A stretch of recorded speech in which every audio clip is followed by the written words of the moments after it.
Hello friends, क्या हाल है जी। बच्चे, आज की क्लास में हम लोग अपना नया चैप्टर स्टार्ट करने लगे हैं, रिस्क मैनेजमेंट। हम लोग इस चैप्टर को लेके सुपर एक्साइटेड है। इसका रीजन आप सबको पता है। एक चैप्टर है, 20 मार्क्स का है, पार्ट 2 है। एग्जाम में क्वेश्चन नंबर 4 आता है, मैंने आपको बताया था पहले भी। एंड सबसे बड़ी बात है कि क्वेश्चन नंबर 4 में 4 पार्ट्स आते हैं, 5 मार्क्स ईच, जिसमें से 3 डायरेक्ट क्वेश्चन होते हैं, एक्सप्लेन, स्टेट, कॉमेंट, इल्यूकिडेट, इस तरीके से लिखा होता है। एंड एक क्वेश्चन आता है 5 मार्क्स का, जो जनरली अमूमन केस स्टडी बेस्ड आता है। तो सर, ये एक चैप्टर 20 मार्क्स की वेटेज कवर करता है। मैं हमेशा सबको एक ही चीज बोलता हूँ कि जब आपका एग्जाम आएगा, सबसे पहले क्वेश्चन पेपर में आप एग्जाम जब अटेम्प्ट कर रहे होंगे तो पार्ट 2 ही अटेम्प्ट करेंगे, रिस्क मैनेजमेंट, क्योंकि छोटा है, इंटरेस्टिंग है। सबसे बड़ी बात है, इसमें सीखने वाली बहुत सारी चीजें हैं। बच्चे, अगर हम बात करते हैं रिस्क मैनेजमेंट की, नाम से पता चल रहा है मैनेजमेंट ऑफ रिस्क, राइट। अभी हम मैं सिंपल बोलना चाहूँ कि हाँ बेटा, रिस्क को मैनेज करते हैं वगैरह वगैरह, वो सब तो हम पढ़ेंगे। लेकिन ट्रस्ट मी, ये चैप्टर रियल लाइफ में बहुत बहुत ज्यादा इंपॉर्टेंट है। हमें सर, रियल लाइफ में रिस्क मैनेजमेंट इंपॉर्टेंट है, किस तरीके से इंपॉर्टेंट है?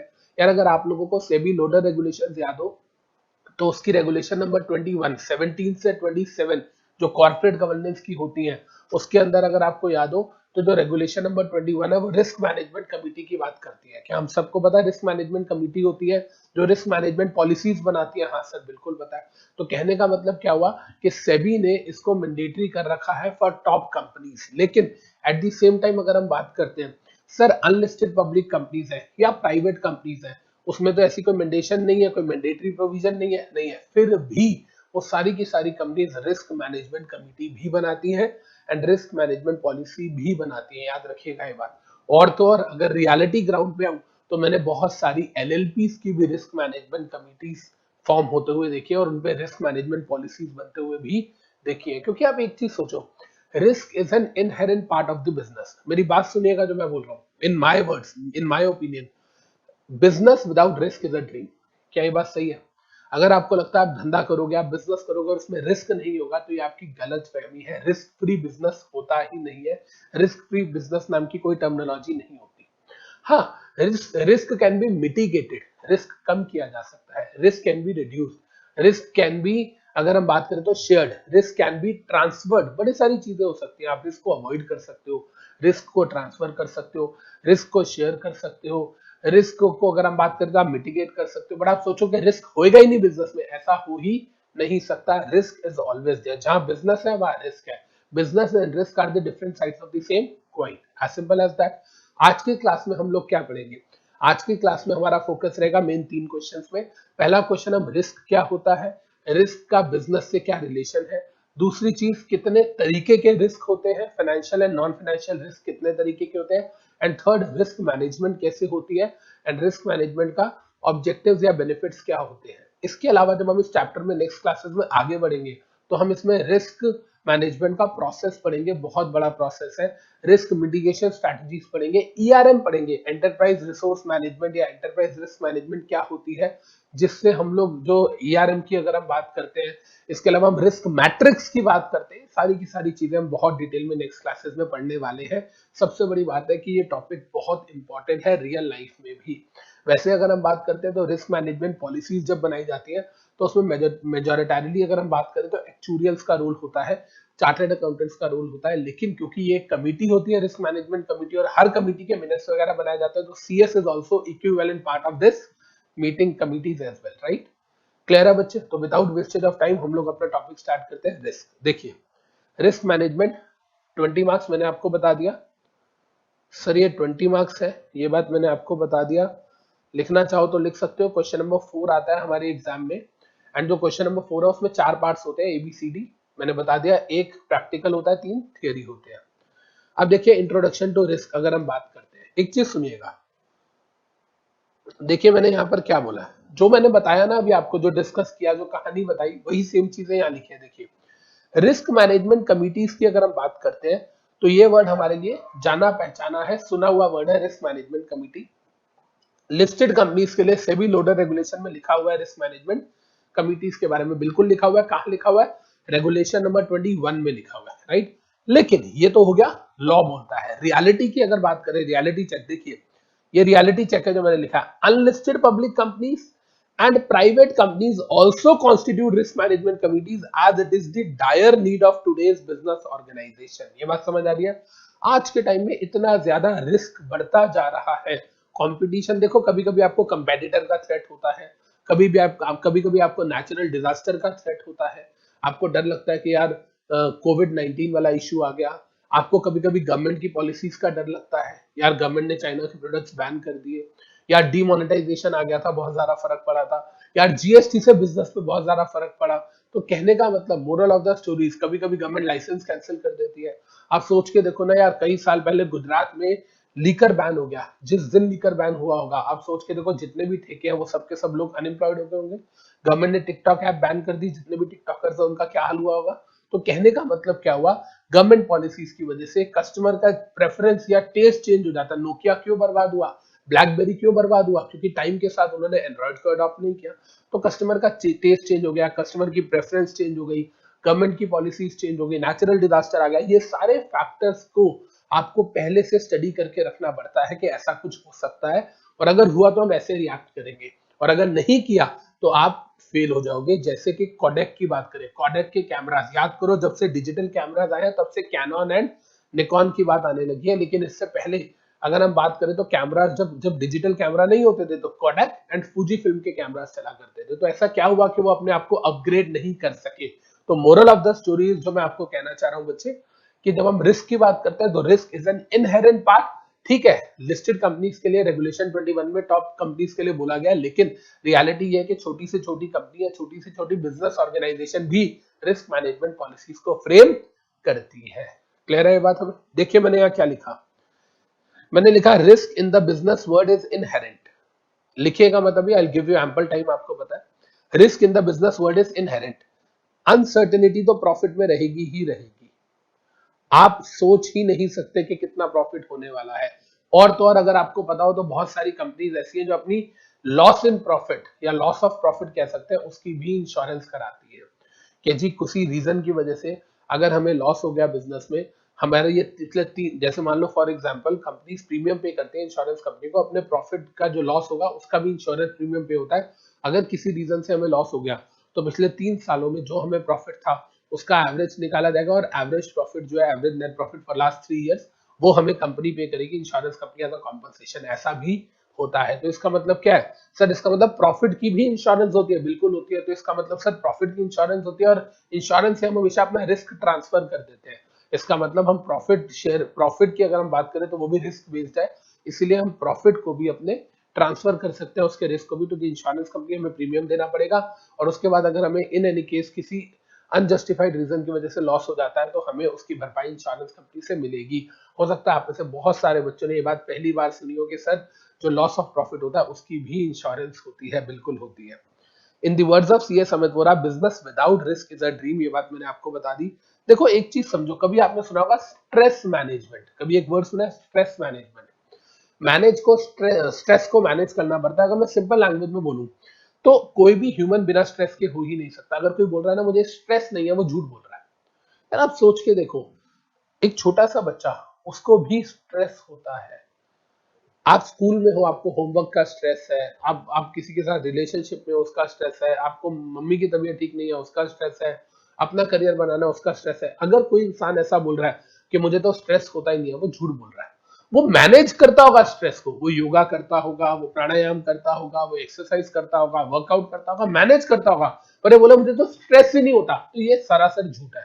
In the same manner business कोई बोला है, कोई बिजनेसमैन बोल रहा है मेरे बिजनेस में तो रिस्क ही नहीं है, झूठ बोल रहा है। रिस्क होगा, वो मैनेज कर सकता है, शेयर कर सकता है, अवॉइड कर सकता है, ट्रांसफर कर सकता है, लेकिन बोले रिस्क ही नहीं है, ऐसा नहीं हो सकता। तो जैसे इंडिविजुअल के लिए स्ट्रेस इनहेरेंट है, उसको मैनेज करना सीखना पड़ेगा, इसी तरीके से कॉर्पोरेट के लिए जो रिस्क है वो इनहेरेंट है, आपको वो मैनेज करना सीखना पड़ेगा। तो देखिए बेटा, risk can be managed and mitigated, ये बात तो ठीक है कि रिस्क को सर मैनेज किया जा सकता है, मिटिगेट किया जा सकता है, राइट।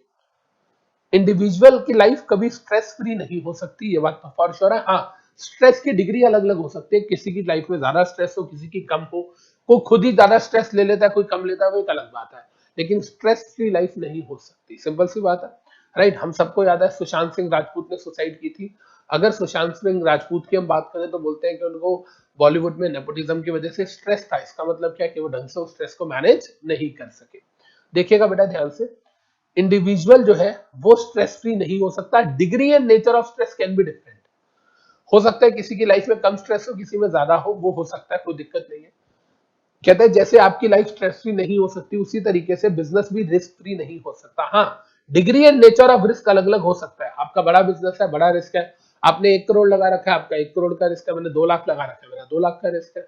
तो मतलब नेचर एंड साइज के हिसाब से रिस्क वेरी कर सकता है, रिस्क की डिग्री वेरी कर सकती है, लेकिन अब बोलो रिस्क है ही नहीं बिजनेस में, ऐसा नहीं हो सकता। राइट जी, क्लियर है? तो क्या अभी तक हमने जितना पढ़ा, ये 3 चीजें हमें समझ आ गई। Risk management committee listed companies के लिए जरूरी होती है, रेगुलेशन 21 में टॉप की कंपनीज के लिए, लेकिन जब हम बात करते हैं risk management committee private companies या अनलिस्टेड पब्लिक कंपनीज में जरूरी नहीं है, या लिस्टेड कंपनीज जो लो नेटवर्थ वाली है उनके लिए भी जरूरी नहीं है, लेकिन स्टिल रियलिटी बात करें तो हर कंपनी रिस्क मैनेजमेंट पॉलिसी जरूर फ्रेम करती है, क्योंकि हमें नहीं पता फ्यूचर में क्या होने वाला है। रिस्क इनहेरेंट है, बिजनेस से अलग नहीं किया जा सकता। रिस्क को मैनेज करना या मिटिगेट करना सीखना पड़ेगा, उसको कम करने के लिए क्या क्या किया जा सकता है वो चीजों पे हमें ध्यान देना पड़ेगा। राइट, अब देखिए कहता है सर रिस्क की अगर हम बात करें तो रिस्क का एक्चुअल में मीनिंग क्या है? कहता है रिस्क का मतलब है exposure to the possibility of loss, injury और एडवर्स सर्कमस्टेंस। हमें इंजरी हो सकती है, हमें लॉस हो सकता है, हमें एडवर्स सर्कमस्टेंस हो सकता है। लॉस, बिजनेस में लॉस हो सकता है, ये समझ आया। एडवर्स सर्कमस्टेंस, कुछ भी हमारे अगेंस्ट जा सकता है, समझ आया। हो सकता है हम एक टेंडर को लेके पिछले 6 महीने से काम कर रहे थे और वो टेंडर हमारे हाथ से चला गया, तो लॉस नहीं हुआ, लॉस नहीं हुआ, नुकसान नहीं हुआ, प्रॉफिट होने वाला था वो नहीं हुआ। अगर टेंडर मिल जाता तो प्रॉफिट होता, वो प्रॉफिट नहीं हुआ, तो that is adverse circumstance. Injury की अगर हम बात करें तो यार इंजरी का मतलब यहाँ पर चोट नहीं है, यहाँ पर कॉर्पोरेट इंजरी की बात कर रहा है। एक बड़ी सिंपल सी बात समझो, आपकी कंपनी का टॉप लेवल जो है वो राइवल कंपनी में चला गया। जैसे फॉर एग्जांपल हम बीजेपी की बात करते हैं अगर, तो भाई साहब ज्योतिरादित्य सिंधिया साहब जो है वो कांग्रेस छोड़ के बीजेपी में चले गए थे। राइट, तो कहने का मतलब क्या है, अमित शाह और जब मोदी जी की हम बात करते हैं तो उनके राज में बहुत सारे लोग कांग्रेस से बीजेपी में शिफ्ट हो गए थे। तो वो क्या है, वो एक इंजरी है। हम बोलते हैं ना कांग्रेस पार्टी को धक्का लगा है, that is a kind of injury.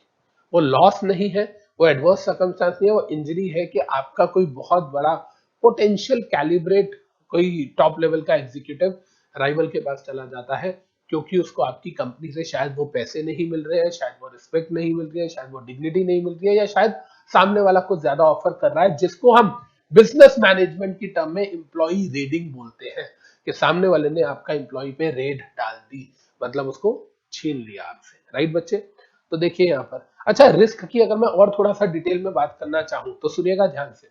मेरे से को पूछे कि सर ये बताओ रिस्क क्या होता है, या रिस्क और अनसर्टेनिटी में फर्क क्या है? सुनिएगा जो मैं कहना चाह रहा हूं।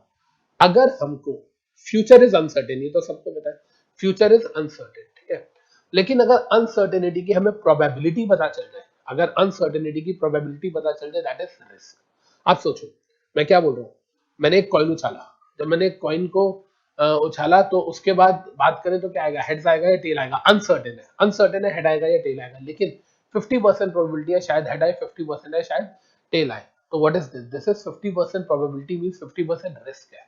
तो इसका मतलब मैं ये कह सकता हूं कि प्रोबेबिलिटी जितनी ज्यादा होगी रिस्क उतना कम होगा, प्रोबेबिलिटी जितनी कम होगी रिस्क उतना ज्यादा होगा। मैं एक डिसीजन लेने वाला हूं, इन्वेस्टमेंट डिसीजन, 90% चांसेस है प्रॉफिट होगा, 90% चांसेस है profit, future is uncertain, profit होगा या लॉस होगा नहीं पता, लेकिन 90% चांसेस है प्रॉफिट होगा। तो प्रॉफिट के 90% चांसेस है तो रिस्क 10% हो गया, या प्रॉफिट के 10% चांसेस है तो रिस्क 90% हो गया। यस और no? Am I clear with this? तो देखिए बेटा यहाँ पर ये बात मैंने लिखी है अच्छी तरह, देखिए मैंने लिखा है सर जब हम रिस्क की बात करते हैं, रिस्क की जब हम बात करते हैं तो कहता है देखो दो टर्म्स आती है, एक आती है अनसर्टेनिटी, एक आता है risk. Future event with unknown probability, future में क्या होगा ये हमें नहीं पता, प्रोबेबिलिटी भी नहीं पता, तो वो अनसर्टेनिटी है। लेकिन future event with known probability, हमें पता है प्रोबेबल क्या होगा, हमें पता है इतने परसेंट चांसेस है प्रॉफिट के, इतने परसेंट चांसेस है लॉस के, तो प्रोबेबिलिटी हमें पता है। तो जब हमें प्रोबेबिलिटी पता है that is known as risk. देखिए मैंने क्या लिखा है, अनसर्टेनिटी से रिस्क पे जाना है, अगर अगर हमें अनसर्टेनिटी से रिस्क पे जाना है तो इसके लिए क्या होना चाहिए, percentage probability should be known. तो future is not predictable, future is unknown, future is uncertain, लेकिन इस फ्यूचर में 2 या 3 या 4 चांसेस है मान लो, और हमको पता है कि यार इसमें से इतने परसेंट इस ये वाला ऑप्शन इतने परसेंट चांसेस है हो सकता है, ये वाला इतने परसेंट चांसेस है, उससे हम रिस्क कैलकुलेट कर सकते हैं। Higher the probability lower the risk, lower the probability higher the risk. Right बच्चे, आई होप हम सबको समझ आ गई ये बात। और हम सबको एक चीज और पता है, अगर हम ऑर्गेनाइजेशन या कॉर्पोरेट्स के पॉइंट ऑफ व्यू से बात करें, ध्यान से समझेगा जो मैं कह रहा हूं, मैं अपनी बात करता हूं, ह्यूमन के तरीके से समझाता हूं आपको। जब आपकी एज होती है 20 से लेके 35, 20 to 35 की जब आपकी एज होती है, तो आप रिस्क लवर होते हो। एक नॉर्मल आदमी रिस्क लवर होता है, इक्विटी मार्केट में पैसा लगाता है, शेयर बाजार में, कोई फर्क नहीं पड़ता उसको, या लॉस हो गया दोबारा कमा लूंगा। एक आदमी जब रिटायर हुआ, उसको प्रोविडेंट फंड का पैसा मिला, उसको रिटायरमेंट बेनिफिट्स मिले, क्या वो शेयर मार्केट में इक्विटी में लगा सकता है? वो डरेगा लगाते हुए। क्यों? क्योंकि भाई अगर डूब गए तो इस उम्र में कमाऊंगा कहां से, अगर मार्केट में लॉस हो गया तो क्या करूंगा। तो कहने का मतलब क्या हुआ, moral of the story, risk lover होता है 20 to 35 के साल का आदमी। इसके बाद आता है 35 के बाद, अगर हम बात करें तो तकरीबन 30-35 से लेके 50 तक आप आते हो रिस्क न्यूट्रल। रिस्क न्यूट्रल को, क्योंकि आप रिस्क एवर्सर भी नहीं हो, आप एजिड भी नहीं हो। ध्यान से सुनिए, 20 से 35 तक आप कौन हो? रिस्क लवर हो। 60 प्लस या 50-55 प्लस आप कौन हो जाते हो? रिस्क एवर्सर, आपको रिस्क लेते हुए डर लगता है। जो 35 से 55 किए जाए, या जो 30 से 50 किए जाए, ये है रिस्क न्यूट्रल। रिस्क ले लिया तो भी ठीक है, नहीं लिया तो भी ठीक है। आप कहते हो यार पैसा है मेरे पास, और अगर कुछ हुआ तो मैं कमा भी लूंगा। पहले 15 साल में क्या होता है, पैसा नहीं होता, रिस्क लेने की पास धारा होती है। बाद में क्या होता है, पैसा होता है, रिस्क लेने की पार नहीं होती, क्योंकि अर्निंग कैपेसिटी भी नहीं होती। बीच में क्या होता है, पैसा भी है और रिस्क लेने की पार भी है। तो याद रखिएगा, मैं ये नहीं कह रहा कि 35 to 55 इज रिस्क एपेटाइट, या आप रिस्क न्यूट्रल हो इसके बाद आप रिस्क नहीं ले सकते। भाई अंबानी साहब कभी भी ले सकते हैं। अंबानी का बेटा 10 साल की उम्र में भी रिस्क ले सकता है, वो सारी जिंदगी ले सकते हैं। तो कहने का मतलब क्या हुआ, मोरल ऑफ द स्टोरी से एक आम आदमी के पॉइंट ऑफ व्यू से बात करें तो 20 to 35 रिस्क लवर होते हो आप, 35 to 50 रिस्क न्यूट्रल होते हो आप, 50 मोर देन 50-60 आप रिस्क एवर्सर हो जाते हो, आप रिस्क को अवॉइड करना शुरू कर देते हो। राइट बच्चे, क्लियर है? तो यहां पर देखिए क्या कह रहा है, कह रहा है सर एक चीज समझ आती है, वॉरेन बफे साहब एक चीज बोला करते हैं कि कभी भी दोनों पैरों से पानी की गहराई नहीं नापनी चाहिए। Do not major the depth of the water with your both feet इन। इसका मतलब क्या है कि आप कभी भी, अगर अगर मतलब इसको मैं ऐसे भी कह सकता हूँ एक तरीके से, कि रिस्क जो है वो कैलकुलेटेड रिस्क लेना चाहिए, अनकैलकुलेटेड रिस्क नहीं लेना चाहिए, गिरने का डर होता है। देखिए, one is advice to take calculated risk, आपको कैलकुलेटेड रिस्क लेना चाहिए। Never measure the depth of the water with both feet in. तो कहने का मतलब क्या हुआ, कैलकुलेटेड रिस्क लो, उतना मत लो कि बर्बाद हो जाओ। राइट, लेकिन हाँ, रिस्क कम ज्यादा हो सकता है, डिग्री चेंज हो सकती है, लेकिन आप बोलो बिजनेस बिना रिस्क के है तो ऐसा हो ही नहीं सकता। तो आई होप कि हमने यहाँ पे पहला क्वेश्चन जो है रिस्क वाला, इसको बहुत अच्छे तरीके से समझ लिया बेटा। हमें समझ आ गया रिस्क का क्या मतलब है। सर रिस्क मैनेजमेंट कमिटीज बनाई जाती है, रिस्क मैनेजमेंट पॉलिसीज बनाई जाती है, रिस्क में लॉस, इंजरी या एडवर्स इन्फ्लुएंस हो सकता है, या एडवर्स सर्कमस्टांस हो सकता है। बिजनेस बिना रिस्क के नहीं हो सकता। रिस्क जरूर होगा, उसको मैनेज करना सीखो, उसे मिटिगेट करना सीखो। हमेशा कैलकुलेटेड रिस्क एक बिजनेस ऑर्गेनाइजेशन को लेना चाहिए। राइट जी, क्लियर है सबको? चले आगे। तो पहले इस क्वेश्चन को आप नोट डाउन कर लीजिए।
अब देखिए बेटा, हम लोगों को यहाँ तक पूरी बात समझ आ गई कि सर रिस्क क्या होता है, रिस्क मैनेजमेंट कमेटी बनाई जाती है, रिस्क इनहेरेंट होता है, अवॉइड नहीं, कि मतलब रिस्क जो है, रिस्क फ्री बिजनेस नहीं हो सकता, it can be mitigated, it can be reduced, it can be transferred, it can be shared.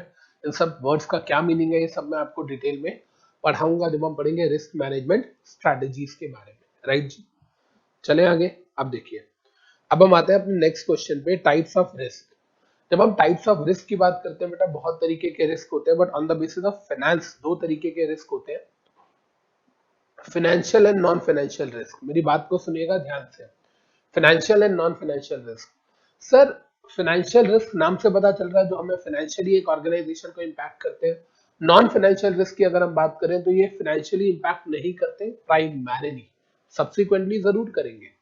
याद रखिएगा, ऐसा नहीं है कि नॉन फाइनेंशियल रिस्क फाइनेंस को इम्पैक्ट नहीं करेंगे, कंपनी पे मॉनेटरी लाइबिलिटी या मॉनेटरी दबाव नहीं डालेंगे, बिल्कुल डालेंगे, बट कुछ समय के बाद डालेंगे। तो कहने का मतलब फाइनेंशियल हो या नॉन फाइनेंशियल हो, दोनों फाइनेंस को हार्म करते हैं, बट फाइनेंशियल जो है वो डायरेक्टली इंपैक्ट करता है, जो नॉन फाइनेंशियल है वो लेटर स्टेज पे सब्सिक्वेंटली इंपैक्ट करता है कंपनी के फाइनेंसिस को, पर करता है। सर फॉर एग्जांपल सुनिए, कंपनी ने लॉ वायलेट किया, कंपनी ने कोई लॉ वायलेट किया जिसकी वजह से गवर्नमेंट ने पेनल्टी लगा दी है। एक छोटा सा एग्जांपल लेते हैं, सेबी टेक ओवर का एग्जांपल लेते हैं। एक एक्वायरर कंपनी है, वो टारगेट कंपनी को टेक ओवर कर रही थी, तो उसने टेक ओवर रेगुलेशंस का वायलेशन कर दिया। अब आप सबको पता है कि 3 टाइम्स ऑफ द प्रॉफिट या 25 करोड़ की पेनल्टी लगती है। तो क्या इससे ऐसा हुआ, तो क्या एकदम से जब सेबी ने पेनल्टी लगाई, तो हम सबको पता है कि सेबी के पेनल्टी लगाते ही, ध्यान से सुनेगा जो मैं कह रहा हूँ, सेबी टेक ओवर रेगुलेशंस का एक्वायरर कंपनी ने वायलेशन किया, सेबी बोलता है पेनल्टी लगेगी 25 करोड़ या 3 times of the profit which ever is higher. तो यहाँ पर मान लो फॉर एग्जांपल 25 करोड़ 50 करोड़ की पेनल्टी लग गई, फाइनेंशियल बर्डन आ गया, फाइनेंशियल रिस्क हो गया, बिल्कुल। अब क्या इससे कंपनी की गुडविल खराब हुई? यस। रेपुटेशन खराब हुई? यस। जब गुडविल और रेपुटेशन खराब हुई तो इसका मतलब ये क्या हो गया? Non financial risk. लेकिन जब गुडविल और रेपुटेशन खराब हुई तो जो लोग हैं वो उस कंपनी का प्रोडक्ट लेना बंद करेंगे, जो लोग हैं, ध्यान से सुनिए, जो लोग हैं वो प्रोडक्ट लेना बंद कर देंगे, जो इन्वेस्टर्स हैं वो शेयर्स लेना बंद कर देंगे, अल्टीमेटली शेयर प्राइस फॉल होगा। तो इनडायरेक्टली अगर हम बात करें तो रेपुटेशन लॉस होने से बिजनेस लॉस होगा, बिजनेस लॉस होगा तो फाइनेंशियल लॉस तो होगा ही होगा। तो कहने का मतलब क्या हुआ कि नॉन फाइनेंशियल रिस्क जो है, अगर हम बोले कि नॉन फाइनेंशियल रिस्क में फाइनेंसिस इंपैक्ट नहीं होते तो ये बोलना गलत है, फाइनेंसिस इंपैक्ट होते हैं बट एट लेटर स्टेज होते हैं। क्लियर है जी? देखिए, financial risk, risk which has a direct financial impact on entity, risk which has direct financial impact on entity, इधर risk with no direct and immediate financial impact, direct या immediate financial impact नहीं होता, but subsequent consequences are severe and may impact finances। याद रहेगी ये बात कि immediately finance पे इंपैक्ट नहीं पड़ता, लेकिन हाँ लेटर स्टेज पे वो फाइनेंसिस पे इंपैक्ट डाल सकते हैं। अब यहाँ कुछ एग्जांपल दिए हुए हैं, डिजास्टर रिस्क नॉन फाइनेंशियल में, या legal risk, credit risk financial में। अमित सर ये क्या है? ये अभी नहीं समझा रहा क्योंकि इसको आगे बहुत डिटेल में देखो हम यहाँ पढ़ने वाले हैं। देखो फाइनेंशियल रिस्क में कितने तरीके के होते हैं, देखो ये सारे नाम, market, currency, credit, liquidity, operational, obsolescence, ये देख रहे हो लीगल रिस्क, ये देखो लीगल रिस्क, ये सब अभी हम बहुत डिटेल में पढ़ने वाले हैं। सेम इसी तरीके से देखो नॉन फाइनेंशियल रिस्क कितने तरीके के होते हैं, डिजास्टर रिस्क एक्सेट्रा, ये सब अभी हम बहुत डिटेल में पढ़ने वाले हैं। एनी हाउ, इसको पढ़ने से पहले यहां तक हमें समझ आ गया कि सर जब हम रिस्क की बात करते हैं तो रिस्क दो तरीके के होते हैं, एक फाइनेंशियल रिस्क होता है, एक नॉन फाइनेंशियल रिस्क होता है। फाइनेंशियल रिस्क डायरेक्टली हमारे बिजनेस को इम्पैक्ट करता है, हमारे फाइनेंसिस को हार्म करता है। जो नॉन फाइनेंशियल रिस्क होता है वो सब्सिक्वेंट स्टेज में थोड़े दिनों के बाद हमारे फाइनेंसिस पे इम्पैक्ट डालना स्टार्ट करता है, राइट जी? तो देखिए, अब हम यहाँ बात करते हैं, सबसे पहले एक एक करके बात करते हैं, फाइनेंशियल रिस्क पे आते हैं। चलो पहले फाइनेंशियल करें पहले या नॉन फाइनेंशियल करें? पहले करते हैं नॉन फाइनेंशियल, थोड़ा सा अच्छा लगेगा आपको।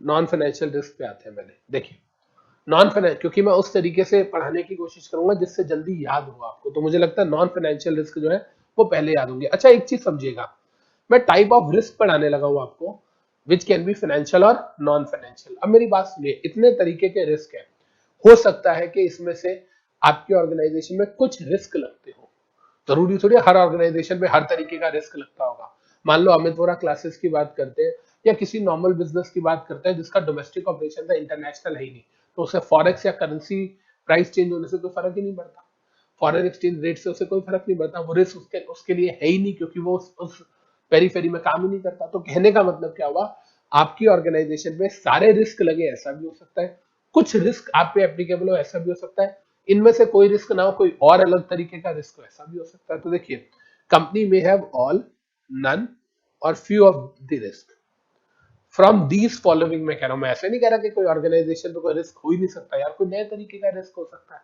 हो सकता है इनके अलावा कोई, क्योंकि टाइम चेंज होता है, टाइम चेंज होता है, नए नए तरीके की प्रॉब्लम्स आती है, तो रिस्क भी नए तरीके के आ सकते हैं। तो हो सकता है किसी ऑर्गेनाइजेशन में कोई पर्टिकुलर टाइप का रिस्क लगता हो सकता है ना लगता हो। राइट, क्लियर है जी। तो देखिए, सबसे पहले क्या कह रहा है, सबसे पहले कह रहा है सर नॉन फाइनेंशियल रिस्क में आता है बिजनेस और इंडस्ट्री रिस्क, बिजनेस और इंडस्ट्री रिस्क। सर ये आता है कंपटीशन बढ़ने की वजह से, ये आता है प्रेफरेंस चेंज होने की वजह से, बिल्कुल आता है सर, क्यों नहीं आता। आप एक चीज बताइए ना, जब हम बात कर रहे थे नोकिया की या ब्लैकबेरी की, नोकिया और ब्लैकबेरी के फोन्स भाई साहब कितने ज्यादा चलते थे, कितने ज्यादा, आप सोच के देखो। नोकिया और ब्लैकबेरी जब मैंने, when I was you can say adolescent, तो उस टाइम पर मैंने, जब 15 से 18 साल के होते हो आप, उस एज को एडोलसेंस बोलते हैं, मैंने उस जमाने में नोकिया के फोन यूज किए। थोड़ा सा बड़ा हुआ, थोड़ा सा बिजनेस में आया, तो मैंने BlackBerry was used as a business phone, business symbol माना जाता था उसको। लेकिन भाई साहब ब्लैकबेरी और नोकिया दोनों ही खड़े भी नहीं हो पाए एंड्रॉइड के सामने, सारी की सारी मार्केट को सैमसंग ने कैप्चर कर लिया, सोच के देखो आप। तो कहने का मतलब, फिर बाद में ओप्पो, वीवो और ये सब भी आ गए। तो moral of the story, customer का प्रेफरेंस चेंज हो गई या कंपटीशन बढ़ गया मार्केट के अंदर। कंपटीशन बढ़ने की जब हम बात करते हैं, आप देखो ना, ऑनलाइन अगर हम बात करें, ऑनलाइन टीचिंग की बात करें, जब तक अमित वोरा सर, मैं अपनी बात करूं, मैं फेस टू फेस क्लासेस में था, जब तक मैं सिर्फ फेस टू फेस पढ़ाता था, तो मेरा कंपटीशन किनसे होता था, उस लोकल मार्केट में जो 5 प्लेयर्स थे उनके साथ मेरा कंपटीशन होता रहा कि मुझे इन पांचों के साथ कॉम्पीट करना है। जैसे ही मैं पैन इंडिया लेवल पे ऑनलाइन क्लासेस में आ गया, अब आपका कंपटीशन पूरे इंडिया में हो गया।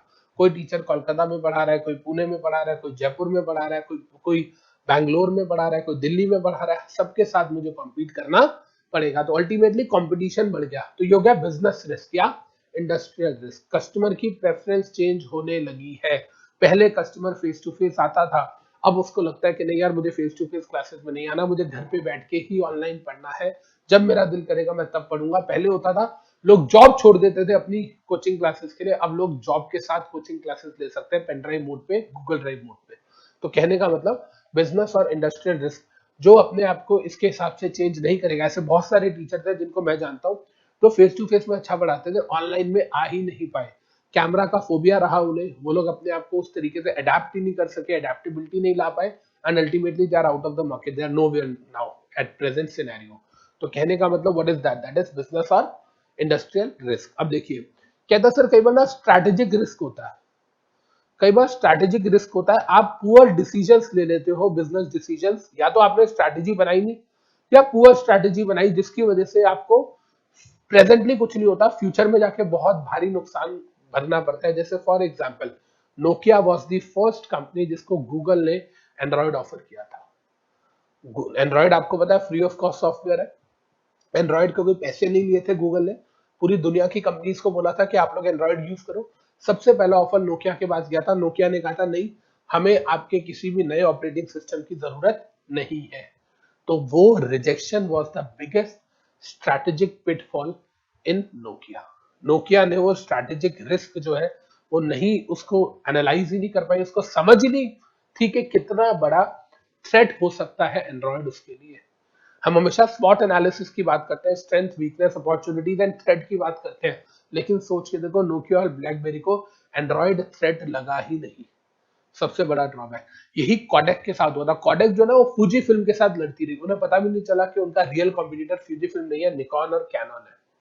कॉडेक के साथ ऐसा हुआ था। तो आपको ना स्ट्रेटेजिकली आपको देखना पड़ेगा कि आपकी कौन सी स्ट्रैटेजी सही है, कौन सी स्ट्रैटेजी गलत है। तो स्ट्रैटेजिक रिस्क मतलब आपने या तो कोई स्ट्रैटेजी बनाई ही नहीं, या बैड स्ट्रैटेजी बनाई, या आपकी जो स्ट्रैटेजी है वो आने वाले रिस्क को आइडेंटिफाई नहीं कर सकी। राइट बच्चे, क्लियर है सबको। अब देखिए कंप्लायंस रिस्क, ये तो वही वाला आ गया, लॉ वाला, कि आपने लॉ को कंप्लाई नहीं किया। जब आपने लॉ को वायलेट नहीं किया तो आपकी जो रेपुटेशन है वो डिट्रॉइट होती है।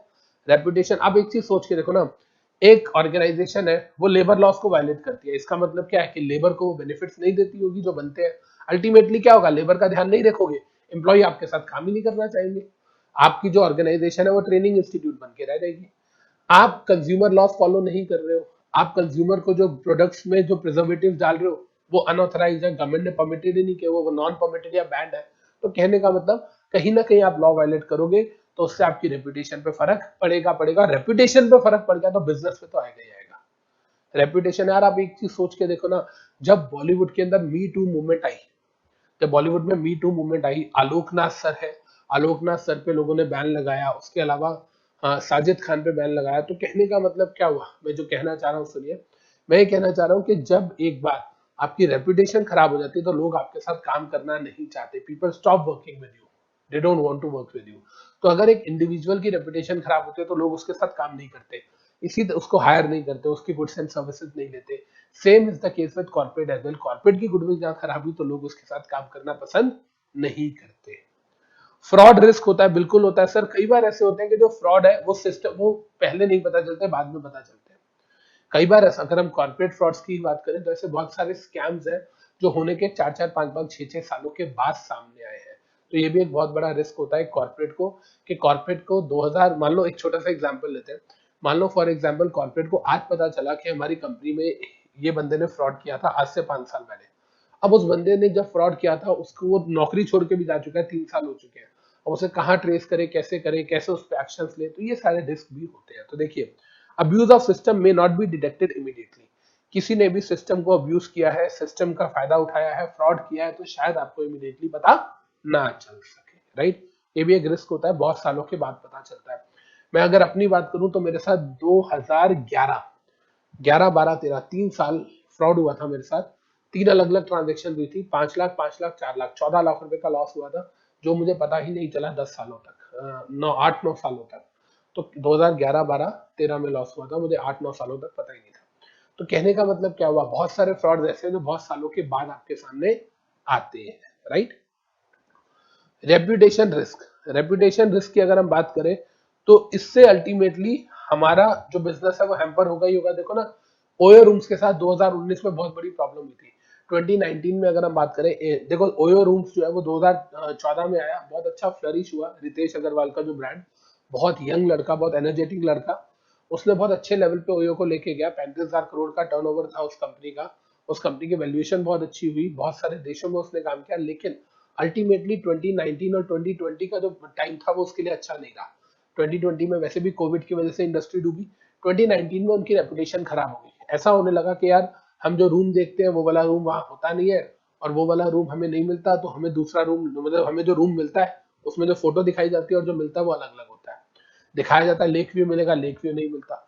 या कई बार ऐसा होता है कि आप होटल में जाते हो, ओयो वालों ने इतने कम में वो रूम किया होता है कि होटल का जो ओनर है वो देने से मना कर देता है कि सॉरी जी मैं तो नहीं दूंगा, देखो मैंने ओयो को मना किया हुआ था। फिर ओयो आपको कोई सब स्टैंडर्ड रूम देके, या कोई और होटल में कोई ठीक ठाक सा रूम लेके देते हैं। तो इस सब की वजह से ओयो की गुडविल जो है वो खराब हुई थी, जिसकी वजह से अल्टीमेटली लोगों ने ओयो पे ट्रस्ट करना छोड़ दिया। फिर ओयो की जगह अगर हम बात करें तो एयरबीएनबी पे लोग शिफ्ट करने लगे, अगर आपने एयरबीएनबी के बारे में सुना हो तो देखिए, अब देखिए ओयो ने क्या किया। ओयो में रेपुटेशन रिस्क किस चीज का है, रूम बुक करते हैं और रूम जो प्रोवाइड होता है दोनों सेम नहीं होते, दोनों अलग होते हैं। ओयो ने बहुत सारे अपने एम्प्लॉयज को ले ऑफ कर दिया विदाउट फॉलोइंग दी पॉलिसीज। अगर आप एम्प्लॉयज को ले ऑफ करते हो तो आपको ले ऑफ कॉम्पनसेशन देना पड़ता है, वो भी नहीं दिया। तो इसका मतलब क्या हुआ कि आपकी कंपनी कंज्यूमर के लिए भी अच्छी नहीं रही और आपकी कंपनी एम्प्लॉयज के लिए भी अच्छी नहीं रही। तो अल्टीमेटली क्या होगा, रेपुटेशन रिस्क, तो रेपुटेशन लॉस तो होगा ही होगा।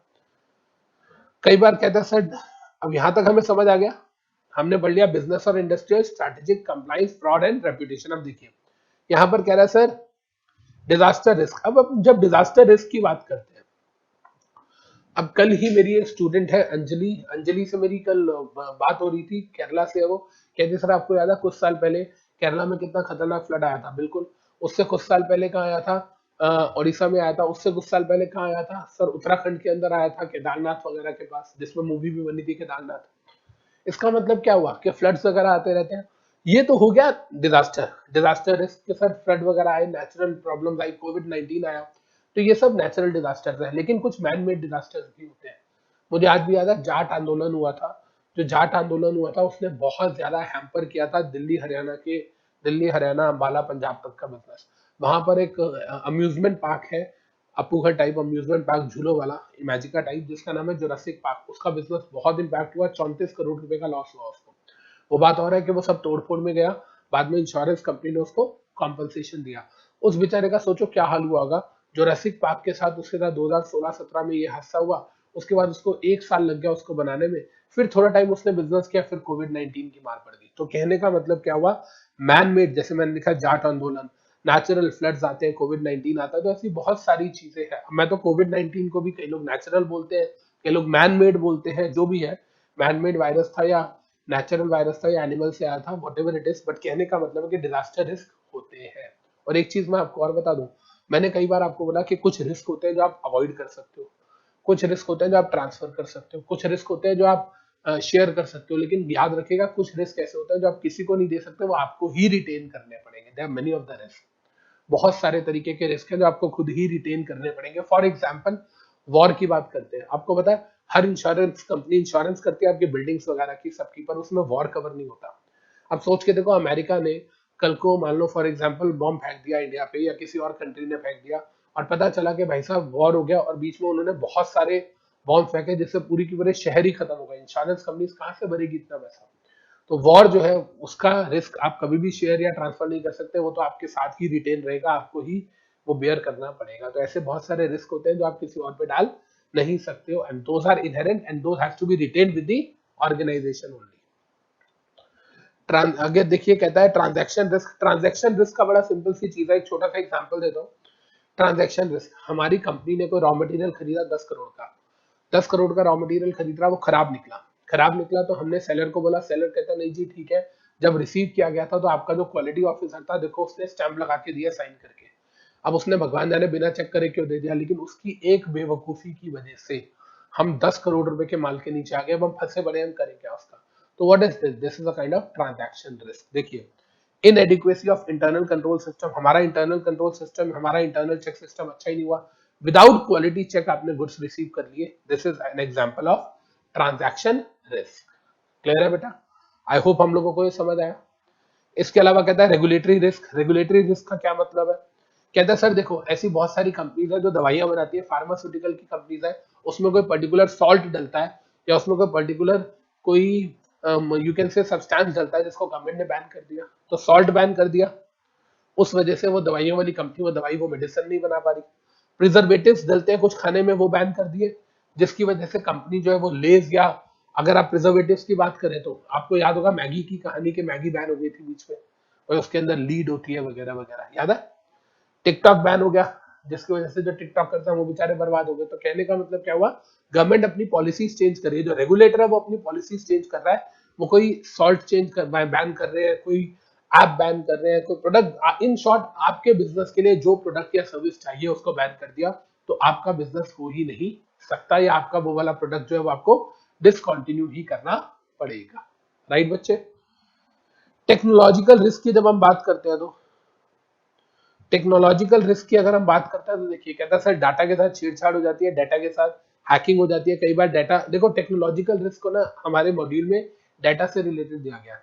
मुझे मुकेश अंबानी सर की बात याद आती है, उन्होंने कहा था data is the new oil. Mukesh Ambani sir ने बोला data is the new oil. देखो मुकेश अंबानी, एम ए मतलब मुकेश अंबानी, मां नहीं, data is the new oil. कि सर जैसे मेरे पिताजी ने जब ऑयल का बिजनेस शुरू किया था, तो उस टाइम पर ऑयल के बिना नहीं चला जा सकता था, दुनिया पूरी ऑयल पे डिपेंडेंट थी। आज के टाइम में पूरी दुनिया टेक्नोलॉजी पे डिपेंडेंट है। तो टेक्नोलॉजी के साथ किसी भी तरीके का कॉम्प्रोमाइज अगर हो गया, आपका कोई भी डाटा लीक हो गया, कोई भी हैकिंग हो गई, तो पता चलेगा कि आपके पास कुछ भी नहीं रहा। कई बार आप लोगों ने सुना होगा, फेसबुक ने कई बार अपनी जो जो अपनी सिक्योरिटी पॉलिसी था उसके साथ कॉम्प्रोमाइज किया, जिसकी वजह से यूएस में फेसबुक पे फाइन भी लगा, और बहुत सारे लोग ऐसे हैं जिन्होंने अपना फेसबुक अकाउंट डिलीट कर लिया था। तो कहने का मतलब, जब भी आप कोई ऐप डाउनलोड करते हो, जब भी आप कोई ऐप इंस्टॉल करते हो, तो आप उसमें आई एग्री करके नेक्स्ट नेक्स्ट करते हो, वो आपके कॉन्टैक्ट से लेके सारी डिटेल्स चेक कर लेता है। आप सोच के देखो, मैं आपको एक बात बताता हूँ, गूगल का एक प्रोसेस है, सुंदर पिचई साहब के एक इंटरव्यू में मैंने सुना था कि हम जब गूगल में हाई लेवल की जो रिक्रूटमेंट करते हैं, जो एक बड़े लेवल पे जब हम लोग स्टाफ हायर करते हैं, तो हम उनका रेज्यूमे नहीं लेते।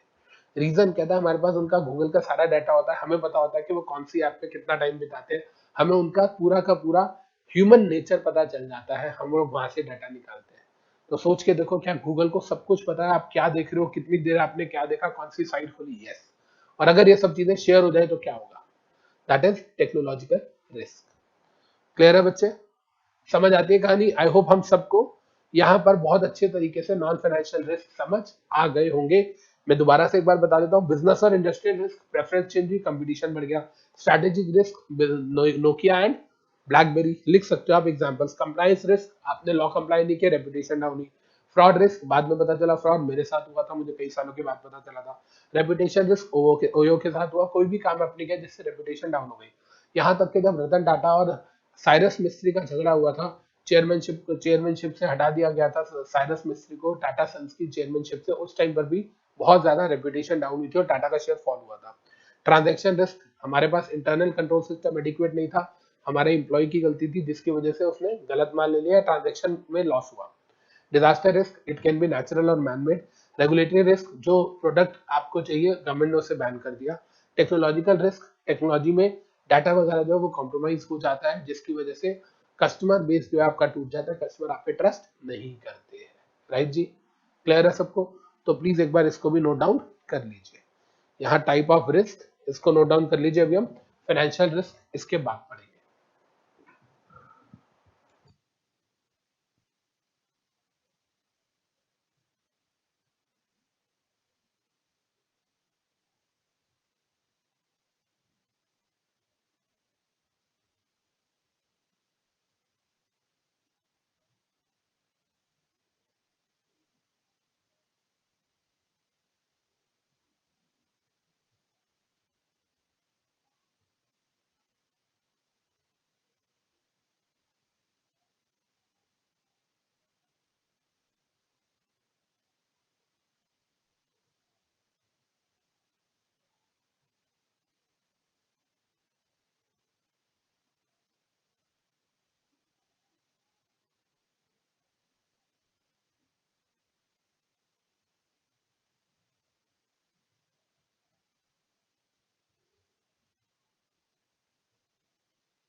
अब देखिए बेटा, अब हम लोगों ने यहाँ तक अभी क्या पढ़ लिया, हमने सबसे पहले इंट्रोडक्शन टू रिस्क पढ़ा एंड उसके बाद हमने टाइप्स ऑफ रिस्क में नॉन फाइनेंशियल रिस्क पढ़े। एक बार बच्चे इनको हम लोग मेरी बुक से भी देख लेते हैं, क्या हम लोगों ने सब कुछ कवर कर लिया। चैप्टर 12 में हमारे मॉड्यूल के हिसाब से, राइट। सबसे पहले कह रहा है रिस्क की बात कर रहा है। रिस्क के अंदर व्हाट इज रिस्क हम लोगों ने पूरा पढ़ लिया। It can not be avoided. Risk जो है इनहेरेंट है, विदाउट रिस्क कोई बिजनेस हो ही नहीं सकता। सर ये सारी चीजें हमने पढ़ ली। इसके बाद हमने पढ़ लिया सर दो तरीके के risk, financial and non financial, दोनों में डिफरेंस, ये भी हमने पढ़ लिया। इसका डायरेक्ट फाइनेंशियल इंपैक्ट होता है सर, इसका डायरेक्ट तो नहीं होता लेकिन लेटर ऑन कॉन्सिक्वेंशियली अगर हम बात करें तो हो सकता है। टाइप्स ऑफ फाइनेंशियल रिस्क अभी हमने नहीं पढ़े, हम इससे पहले आगे types of non financial risk के अंदर देखिए बेटा, बिजनेस और इंडस्ट्री एंड सर्विस रिस्क, जिसके अंदर हमने बात करी अभी अनसर्टेनिटी की कि सर हम हमारी अगर हम बात करें तो हमने कुछ जैसे कंपटीशन बढ़ गया या हमारे जो कस्टमर प्रेफरेंस है वो चेंज हो गई, जिसकी वजह से हमारा बिजनेस हार्म हुआ। देखिए कस्टमर प्रेफरेंस चेंज हुई, कंपटीशन बढ़ गया, strategic risk, compliance risk, fraud risk, reputation, transaction, inadequacy of control system, यही हमने पढ़ा था। Disaster risk, it can be natural और man made. Regulatory risk, government की पॉलिसीज चेंज हो गई। टेक्नोलॉजिकल रिस्क, डाटा नहीं है, टैंपर हो गया, हैकिंग हो गई। तो कहने का मतलब मोरल ऑफ द स्टोरी कि हम लोग अपने मॉड्यूल के हिसाब से, जो मैंने बुक बनाई है उसके हिसाब से हम लोग एकदम सही ट्रैक पर चल रहे हैं। तो अब हम आते हैं अपने इस टॉपिक पे जिसका नाम है टाइप्स ऑफ फाइनेंशियल रिस्क। बेटा एक चीज को प्लीज जरूर याद रखिएगा बच्चे, मैं जो कुछ भी आप लोगों को पढ़ा रहा हूं, everything can be there in your exam. इस चीज को याद रखिएगा, मैं जो कुछ भी आपको पढ़ा रहा हूं everything can be there in your exam. ये चैप्टर इतना ज्यादा इंपॉर्टेंट है, समझ आएगा 100% मेरी गारंटी, याद करा दूंगा ये भी 100% मेरी गारंटी। एग्जाम में लिखना तो आपको ये यार, रिवाइज भी आपको ही रखना है। मेरा काम है लर्न कराना, रिटेन रखना आपका काम है। देखिए सर आप फाइनेंशियल रिस्क की बात करते हैं, when we talk about financial risk, इसकी जब हम बात करते हैं तो देखिए इसमें सबसे पहले आता है लिक्विडिटी रिस्क। सबसे पहले हम बात करेंगे लिक्विडिटी रिस्क की। लोगों को ऐसा लगता है कि यार लिक्विडिटी रिस्क का मतलब है कि ऑर्गेनाइजेशन जो है उसके बाद लिक्विडिटी नहीं है, वो बर्बाद हो रही है, इंसॉल्वेंट हो रही है। पहले तो आप याद रखिए लिक्विडिटी का इंसॉल्वेंसी से कोई लेना देना नहीं है। भाई आप एक चीज सोच के देखो, कोविड-19 जैसा डिजास्टर आया, इतने महीने लॉकडाउन रहा, उसके बाद भी कई कई महीनों तक लोगों का काम खड़ा नहीं हो पाया, दोबारा उस लेवल पे नहीं आ पाया। ऐसे बहुत सारे लोग हैं जिनके पास बहुत सारी प्रॉपर्टीज थी, जो सुपर वेल्दी थे, बहुत पैसा था, लेकिन फिर भी उनको भी कैश क्रंच देखना पड़ा। क्यों? क्योंकि भाई ऐसे टाइम पर आपको ईंटें बेच बेच के थोड़ी खाओगे। तो कहने का मतलब क्या हुआ, लिक्विडिटी को आप इंसॉल्वेंसी या सॉल्वेंसी से मेजर नहीं करेंगे। देखिए इनलिक्विड का मतलब इंसॉल्वेंट नहीं होता, आप इसको समझिए। इनलिक्विड का मतलब इंसॉल्वेंट नहीं होता। इस पे क्वेश्चन भी आया हुआ आपके एग्जाम में कि less liquidity means insolvency, yes और no? No, it doesn't mean, दोनों अलग अलग चीजें हैं। आपके पास कैश फ्लो नहीं है, कई बार ऐसा होता है आपकी बैलेंस शीट बड़ी स्ट्रांग है बट आपके पास कैश क्रंच है, यही बात मैंने आपको बताई। तो इसका मतलब ऐसा हो सकता है कि आपकी बैलेंस शीट में 10 एसेट्स हो लेकिन कैश इन हैंड जो है वो सिर्फ आपके पास 1 लाख रुपए हो, 50,000 रुपए हो। आप सोच के देखो ना, जब लॉकडाउन हुआ तो बहुत सारे लोगों को बहुत दिक्कत क्यों आई, क्योंकि भाई हो सकता है आपके पास बहुत प्रॉपर्टीज है, लेकिन उन प्रॉपर्टीज की अगर हम बात करते हो सकता है आपके पास बैंक में बहुत सारी एफडीज है, हो सकता है आपके पीपीएफ है, पब्लिक प्रोविडेंट फंड, पर अब सब कुछ तोड़वाना पड़ेगा।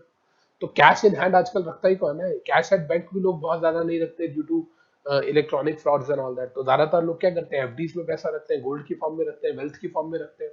कैश क्रंच तो कभी भी हो सकता है किसी ऑर्गेनाइजेशन को। मैंने जब वाइंडिंग अप चैप्टर पढ़ाता हूँ तो वाइंडिंग अप के अंदर एक जब हम बात करते हैं वाइंडिंग अप चैप्टर की, जो आपको कॉर्पोरेट रिस्ट्रक्चरिंग में पढ़ाया जाता है, वहां पर मैं एक टाटा का केस पढ़ाता हूँ कि टाटा कंपनी ने सन 2000 के अंदर एक जजमेंट आई थी कि कंपनी के पास पैसा नहीं था बैंक को देने के लिए। बैंक का लोन था, कंपनी ने वो बैंक को पैसा नहीं पे किया तो बैंक का चला गया वाइंडिंग अप के लिए। आपको पता है क्रेडिटर्स जो है वो वाइंड अप के लिए जा सकते हैं। तो बैंक जो है, जो टाटा कंपनी है, उसने ये प्रूफ किया कि देखो हमारे इतने हजारों एम्प्लॉइज, हम सबको सैलरी दे रहे हैं, हम गवर्नमेंट को टैक्स पे कर रहे हैं, हम सारे क्रेडिटर्स का पैसा दे रहे हैं, सिवाय इस बैंक के हम और कोई डिफॉल्ट नहीं कर रहे हैं, और हमारी भी इंटेंशन खराब नहीं है, हम कैश क्राइसिस में चल रहे हैं, कैश क्रंच में चल रहे हैं। तो वो बैंकर बोलता है नहीं माय लॉर्ड, टाटा को बैन करो, टाटा को वाइंड अप करो। उस जमाने में जैसे अभी एनसीएलटी की हम बात करते हैं, नेशनल कंपनी लॉ ट्रिब्यूनल की, तब हाई कोर्ट में जाते थे वाइंडिंग अप के मैटर, पुराने लॉ में। हाई कोर्ट ने बोला यार आप इनको वाइंड अप पे क्यों फोर्स कर रहे हो? आप बैंक हो, आपका क्या काम था, आपने लोन दिया, आपको इंटरेस्ट चाहिए, जो इंटरेस्ट पे इंटरेस्ट, कंपाउंड इंटरेस्ट है, टाटा वो भी देने को तैयार है, तो आपको टेंशन क्या हो रही है? फॉर द टाइम बिंग अगर उनको लिक्विडिटी क्राइसिस है, तो उसका मतलब ये थोड़ी है कि उसको सीधा वाइंड अप कर दिया जाए। तो याद रखिएगा, लिक्विडिटी का मतलब इंसॉल्वेंट नहीं होता है। तो देखिए, कहता है सर लिक्विडिटी रिस्क में क्या होता है, सुनिए। कहता है सर कभी कभी क्या होता है, अच्छा एक चीज आपको पता है कि हर कंपनी शेयर बाजार में ट्रेडिंग करती है, पता है आपको? हर कंपनी का एक पोर्टफोलियो होता है, जैसे हमारा पोर्टफोलियो होता है, हम शेयर्स खरीदते हैं, कंपनीज भी खरीदती है।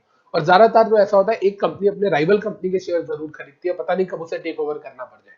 तो कहता है सर लिक्विडिटी रिस्क में ऐसा भी होता है कि एक कंपनी है, अब उसके पास फंड्स नहीं है। याद रखिएगा, टाटा स्टील जो है, मैं ये नहीं कह रहा कि वो इन्वेस्टमेंट कंपनी है, मैं ऐसा नहीं बोल रहा, पर हर कंपनी कुछ इन्वेस्टमेंट जरूर करती है। अब उसके पास है ही नहीं, ट्रेडिंग रिस्क है, क्यों? They do not have funds to buy और सेल सिक्योरिटीज। खरीदने के लिए पैसे, शेयर्स खरीदने के लिए पैसे नहीं है, और बेचने के लिए शेयर्स नहीं है।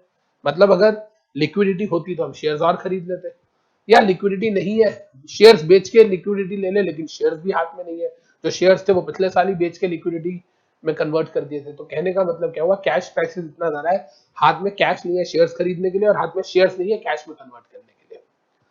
फंडिंग रिस्क रहता है, बिल्कुल। अब फंडिंग रिस्क में क्या है, कोई बोरोइंग भी हमें नहीं दे रहा है, हमें कोई उधार भी देने को तैयार नहीं है, हमारी गुडविल इतनी खराब हो गई है कंपनी की, हमें कोई पैसे भी उधार नहीं दे रहा। चलो हम कोई एसेट बेच देते हैं, अब कोई एसेट भी हमारी बिक नहीं रही है, क्यों? क्योंकि रिसेशन इतना जबरदस्त है इकोनॉमी में, हमारी गुडविल खराब है, इसलिए हमें कोई लोन नहीं दे रहा है।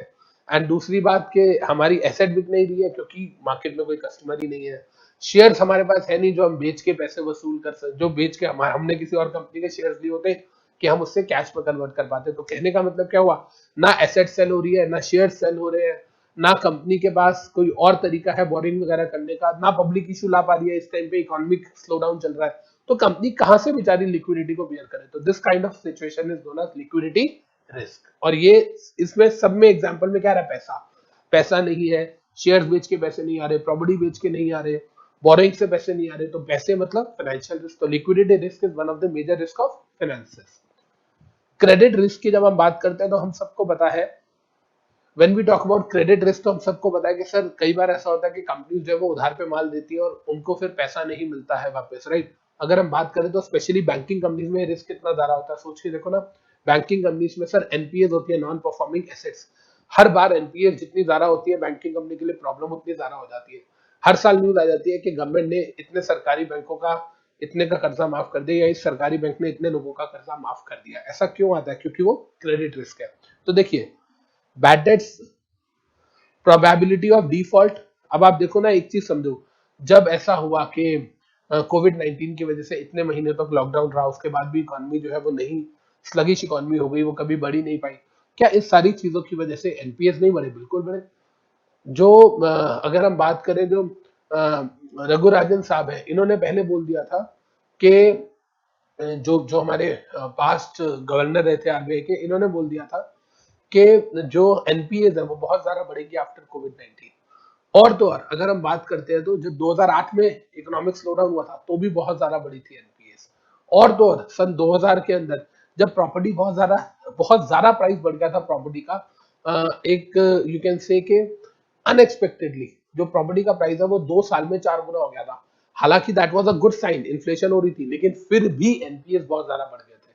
तो कहने का मतलब क्या हुआ, moral of the story, economy में जब बहुत ज्यादा कुछ अच्छा होता है या बहुत ज्यादा बुरा होता है, कहीं ना कहीं उसका फर्क जो है वो क्रेडिट रिस्क पे या एनपीएस पे पड़ता है, स्पेशली फॉर बैंकिंग कंपनीज। देखिए, बैंकिंग कंपनीज में हायर हो जाती है एनपीएस, स्पेशली जब इकोनॉमिक स्लो डाउन होता है। तो एक हो गया क्रेडिट रिस्क, एक हो गया लिक्विडिटी रिस्क। अब यहाँ देखिए, एक कहता है मार्केट रिस्क। अब ये मार्केट रिस्क को समझो।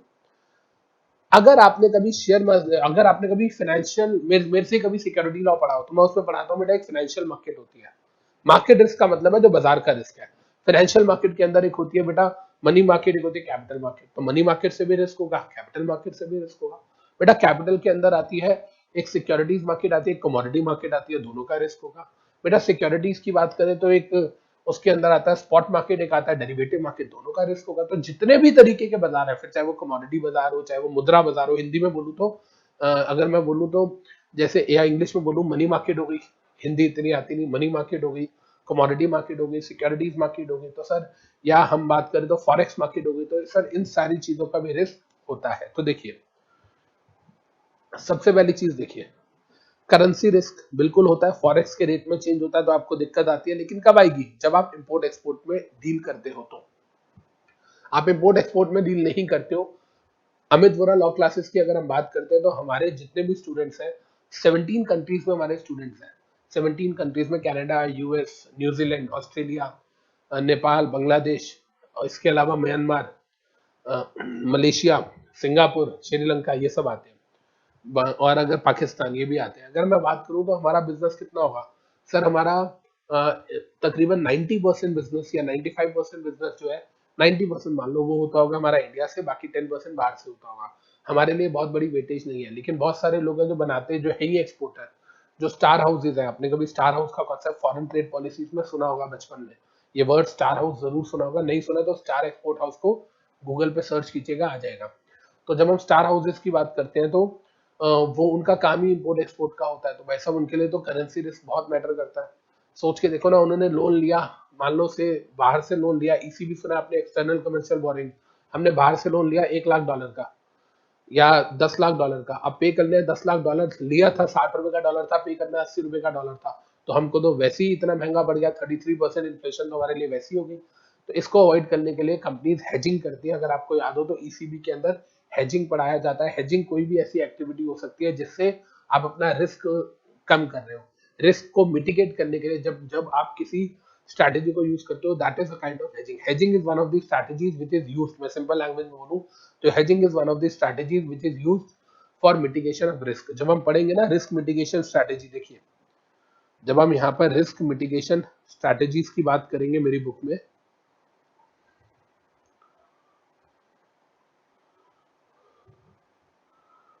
जरूर आएगा आगे, ये रहा रिस्क मिटिगेशन स्ट्रैटेजीज आ गई। देखिए इसके अंदर हम देखेंगे हेजिंग भी आएगा कहीं ना कहीं, ये रहा, राइट। तो इन सब के बारे में हम बहुत डिटेल में पढ़ने वाले हैं आगे जाके। तो करेंसी रिस्क में हमें समझ आ गया कि सर वॉलेटिलिटी, करेंसी फॉरेक्स का रेट चेंज हो रहा है तो दिक्कत आती है। अगर हम बात करते हैं इंटरेस्ट रिस्क की, तो सर आरबीआई की जो मॉनेटरी पॉलिसी में चेंजेस आते हैं, आप सबको पता है कि आरबीआई की मॉनेटरी पॉलिसी रिपोर्ट आती है, आरबीआई एक्ट 1934, आप लोगों ने पढ़ा हुआ है ईबीसीएल के अंदर। तो कहने का मतलब जब हम आरबीआई की बात करते हैं तो आरबीआई की मॉनेटरी पॉलिसी की रिपोर्ट आती है, जिसमें आरबीआई सीआरआर वगैरह चेंज कर देता है, मार्जिनल रिक्वायरमेंट चेंज कर देता है, जिसकी वजह से हमारी जो कंपनी है उसको अपनी फाइनेंसिस को हैंडल करने में दिक्कत होती है।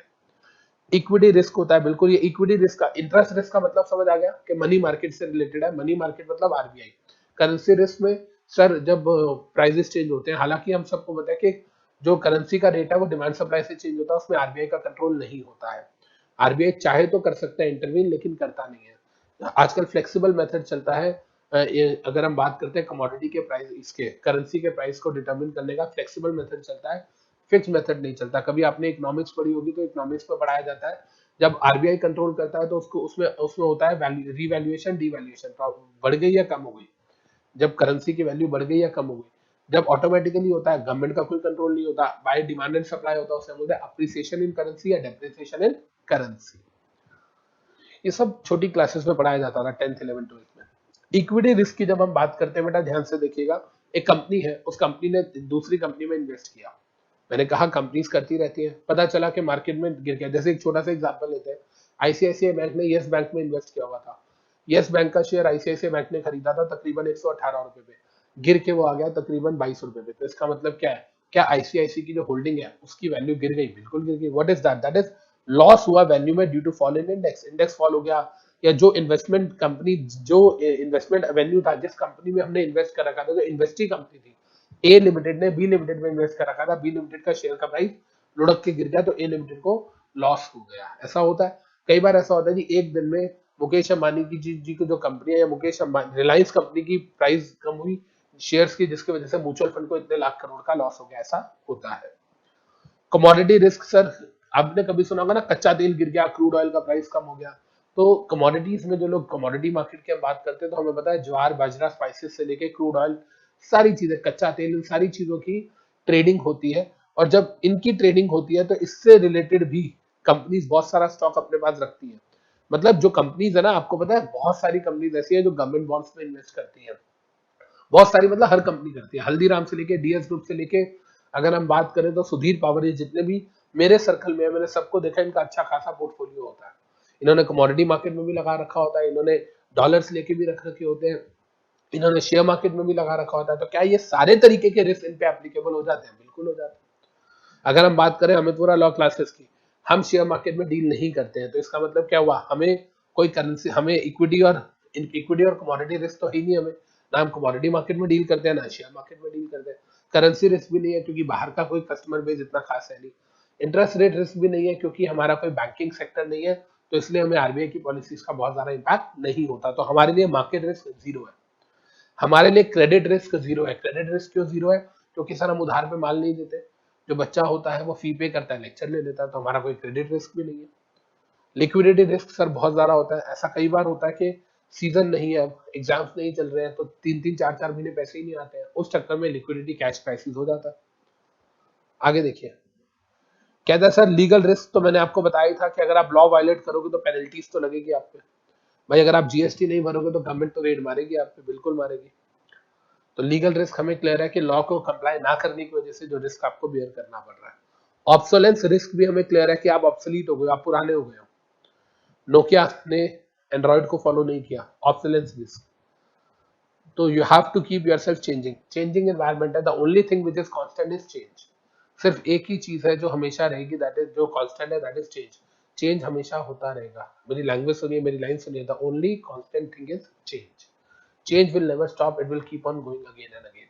चेंज जो है वो राउंड द क्लॉक होता रहता है, तो आपको अडेप्टिव होना पड़ेगा। आप एक चीज सोचिए ना, प्रैक्टिकली बात कीजिए। जब मैंने पढ़ाना शुरू किया, जब when I was 18 years of age, CS foundation में था, तब तब से मैं सीए फाउंडेशन के बच्चों को पढ़ाता था लॉ, और इकोनॉमिक्स पढ़ाता था 12th के बच्चों को, 11th के बच्चों को।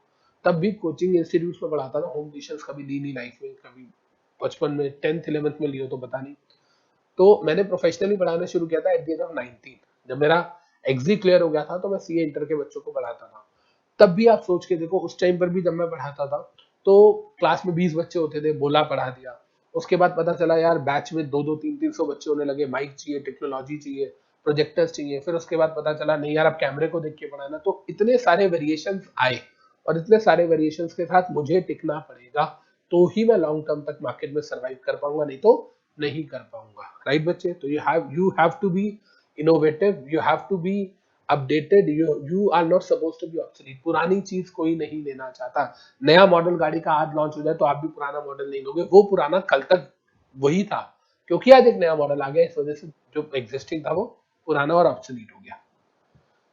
तो सर पुरानी चीजों के साथ आपको कोई नहीं लेगा, पुरानी टेक्नोलॉजी कोई नहीं लेगा, आपको नया ही चेंज करना पड़ेगा। आगे देखिए, कह रहा है पॉलिटिकल और कंट्री रिस्क। ये वही पॉलिटिकल और कंट्री रिस्क की अगर हम बात करते हैं, तो लोग डरते हैं पाकिस्तान में, या अगर हम सिंपल तरीके से बात करें, लोग डरते हैं जेएनके में पैसा लगाने से। क्यों? क्योंकि बड़ा बड़ा अनईजी रहता है वहां पर, कभी भी वहां पर राइट्स हो जाते हैं, कभी कुछ हो जाते हैं। अगर मेरे से कोई पूछे, मैं दिल्ली में रहता हूँ, मेरे को एक फैक्ट्री लगानी है, अगर मेरे से कोई पूछे फैक्ट्री लगानी है पुणे या जेएनके, तो मैं बोलूंगा पुणे में लगानी है, जेएनके का सवाल ही नहीं उठता। क्यों? यार इंटरनल डिसहार्मनी इतनी रहती है। कई कंट्रीज है, आप बोलो कि यार जॉर्डन में पैसा लगाना है, या आप बोलो कि चल यार एक कंट्री है इसराइल, वहां पर पैसा लगाते हैं, लोगों को डर लगता है। हालांकि अब तो इसराइल बहुत अच्छी कंट्री है, बहुत सेफ कंट्री है, और उसको कोई अटैक इतना आसान नहीं होता। लेकिन जो ईरान इराक में पैसा लगाओगे, डर लगेगा यार, वॉर जोन है। कोई ऐसी कंट्री जहां पर पाकिस्तान में पैसा लगाओ यार, वहां पर तो इलेक्शन का ही बड़ा चक्कर होता है, कभी भी कोई भी जनरल आके प्रेसिडेंट को या प्राइम मिनिस्टर को जेल में डाल देता है। जैसे मैंने कहा कि टिकटॉक बैन हुआ था इंडिया में, चाइनीज ऐप बैन हुई, चाइनीज प्रोडक्ट बैन हुए, तो जो चाइना के जो प्लेयर्स है, सोच के देखो, जो इंडिया में माल बेचते हैं, और वो इंडिया पे डिपेंडेंट है, इंडिया के बायर्स पे डिपेंडेंट है। इंडियन गवर्नमेंट ने पॉलिसी बना दी कि चाइना से आप नहीं करोगे इंपोर्ट, तो वो चाइना वाले लोगों का तो इम्पैक्ट, मतलब जो बिजनेस सेटअप हो गया पूरा का पूरा। राइट?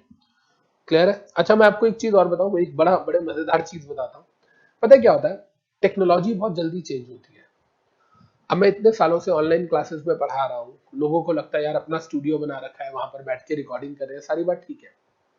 पर आपको पता है, हर साल हमें नई चीज लेनी पड़ जाती है।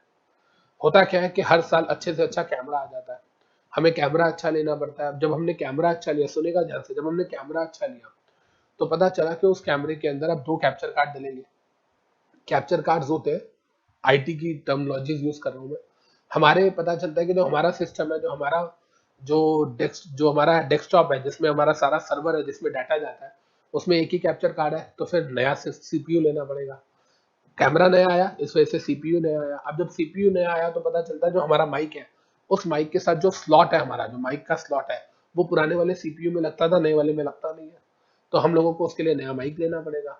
अब नया माइक, नया कैमरा आ गया, पता चलता है जो सॉफ्टवेयर हम रिकॉर्डिंग के लिए यूज कर रहे हैं उसके साथ रेजोल्यूशन मैच नहीं कर रहा, नया सॉफ्टवेयर लेना पड़ेगा। तो कहने का मतलब एक चीज चेंज करते हैं तो ऐसा कई बार होता है, उसकी वजह से सारी रिलेटेड चीजें चेंज हो जाती है। और पता चलता है सोचा था एक कैमरा आएगा नया 1 लाख का, सारा खर्चा आ गया 6.5 लाख रुपए का या 8 लाख रुपए का। यस, ऐसा होता है, कई बार होता है, राइट। तो ये भी एक तरीके से टेक्नोलॉजिकल रिस्क है हमारे लिए। देखिए, ऑपरेशनल और मैनेजमेंट रिस्क, यार देखो मैनेजमेंट रिस्क तो रहता ही है, या ऑपरेशनल और देखो ऑपरेशनल और सिस्टम और मैनेजमेंट रिस्क की अगर हम बात करते हैं, ऐसे बहुत सारे रिस्क होते हैं जो, जैसे एक for example mutual fund company है, म्यूचुअल फंड कंपनी इन्वेस्ट करती है, they make investment round the clock. आप सोच के देखो, अगर म्यूचुअल फंड कंपनी की एएमसी एसेट मैनेजमेंट कंपनी ने गलत डिसीजन ले लिया तो, बिना रिस्क को एनालाइज किए अगर इन्वेस्ट कर दिया तो, रिस्क को आइडेंटिफाई नहीं कर पाए तो, बिल्कुल सर दिक्कत वाला मामला। ऑपरेशनल अगर उनके अगर हम बात करें तो, जैसे अगर हम बात करते हैं, हम बात कर रहे थे टाटा कंपनी के टॉप लेवल की, टाटा कंपनी के टॉप लेवल में बोर्ड ऑफ डायरेक्टर्स में सोचो डिसहार्मनी हो रही है, जिसकी वजह से जो मैंने आपको एग्जांपल दिया कि साइरस मिस्त्री साहब को चेयरमैनशिप से निकाल दिया गया था। तो कहने का मतलब क्या हुआ, ऐसे बहुत सारे चीजें होती हैं जिससे हमारी कंपनी के ऑपरेशन, हमारे मैनेजमेंट के डिसीजंस जो है वो डिस्टर्ब हो जाते हैं। एंड अल्टीमेटली इनका इम्पैक्ट सीधा, अगर ये लिस्टेड कंपनी है तो सीधा इनका इम्पैक्ट शेयर बाजार में प्राइस पे पड़ता है, दैट इज फाइनेंशियल रिस्क। और अगर ये लिस्टेड कंपनी नहीं है तो रेपुटेशन वगैरह पे फर्क पड़ेगा, और इनडायरेक्टली देखा जाए तो वो आपके बिजनेस को लॉन्ग रन में तो इम्पैक्ट करेगा ही करेगा। राइट बच्चे, क्लियर है।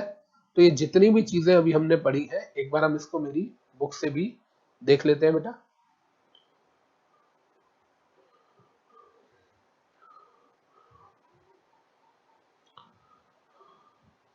हाँ जी, ये देख लो फाइनेंशियल रिस्क।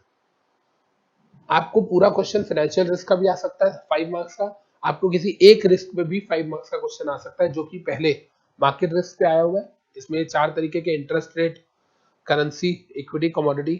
क्रेडिट रिस्क पे अलग से नहीं आया, लिक्विडिटी रिस्क पे अलग से आया हुआ है। इन दोनों पे आपको 5 5 मार्क्स का क्वेश्चन आया हुआ है। देखो, ट्रेडिंग रिस्क, फंडिंग रिस्क, पैसा ना तो बोरो करने के लिए है, ना सेल करके पैसा आ रहा है, ना शेयर्स बेच के आ रहा है ही नहीं, मतलब या तो एसेट्स है तो वो बिक नहीं रही है, और अगर और एसेट्स खरीदनी है तो पैसा नहीं है उसके लिए, मतलब किसी भी तरीके से हमारे पास कैश नहीं आ रहा, ना बिजनेस है इसलिए कैश नहीं आ रहा, ना शेयर्स वगैरह जो हमारी इन्वेस्टमेंट्स है वो भी नहीं बिक रही है, जो फिक्स्ड एसेट्स है वो भी सोल्ड आउट नहीं हो रही है। ऑपरेशनल और सिस्टम और management risk, obsolescence risk, legal risk, political और कंट्री रिस्क। ऑब्सोलेंस रिस्क के अंदर मेरा वो वाला एग्जांपल आ गया ना, कैमरा चेंज हुआ, कैमरे से सीपीयू चेंज हुआ, सीपीयू से माइक चेंज हुआ, एक चीज ऑब्सोलीट हो जाए तो उसके चक्कर में जितनी इंटरकनेक्टेड चीजें हैं सारी खराब हो जाती है। और यहाँ पर देखो, ऑपरेशनल और सिस्टम रिस्क में ह्यूमन एरर्स की भी बात कर रहे हैं। वो जो हमने कहा था कि हमारा इंटरनल कंट्रोल सिस्टम स्ट्रांग नहीं था, हमारे पर्सन ने बिना चेक किए जो डिफेक्टिव गुड्स थे वो रिसीव करके साइन करके दे दिया, तो what was that, that was operational risk या मैनेज ऑपरेशनल रिस्क, क्योंकि जो बंदा उस ऑपरेशन को कर रहा था उसने नेग्लिजेंटली एक्ट किया। तो ऐसा कई बार हो सकता है कि एक रिस्क दो जगह पर आ जाए, दोनों का कॉमन एग्जांपल हो सकता है, इट मे हैपन। खैर, हम लोगों को ये kinds of risk, 7 kinds of financial risk जो है वो समझ आ गए हैं। आप लोग प्लीज इसको भी नोट डाउन कर लीजिए।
आई होप आप सब लोगों ने यहाँ तक लिख लिया होगा। To be on a safer side 2 minute और दे देते हैं, ताकि अगर किसी ने अभी ना भी लिखा हो तो उसे फिर लेक्चर पॉज करके रिदम ना खराब हो उसका। ठीक है, 2 मिनट्स और देते हैं, इसको आप नोट डाउन कर लीजिए आराम से, अगर किसी का रह गया तो।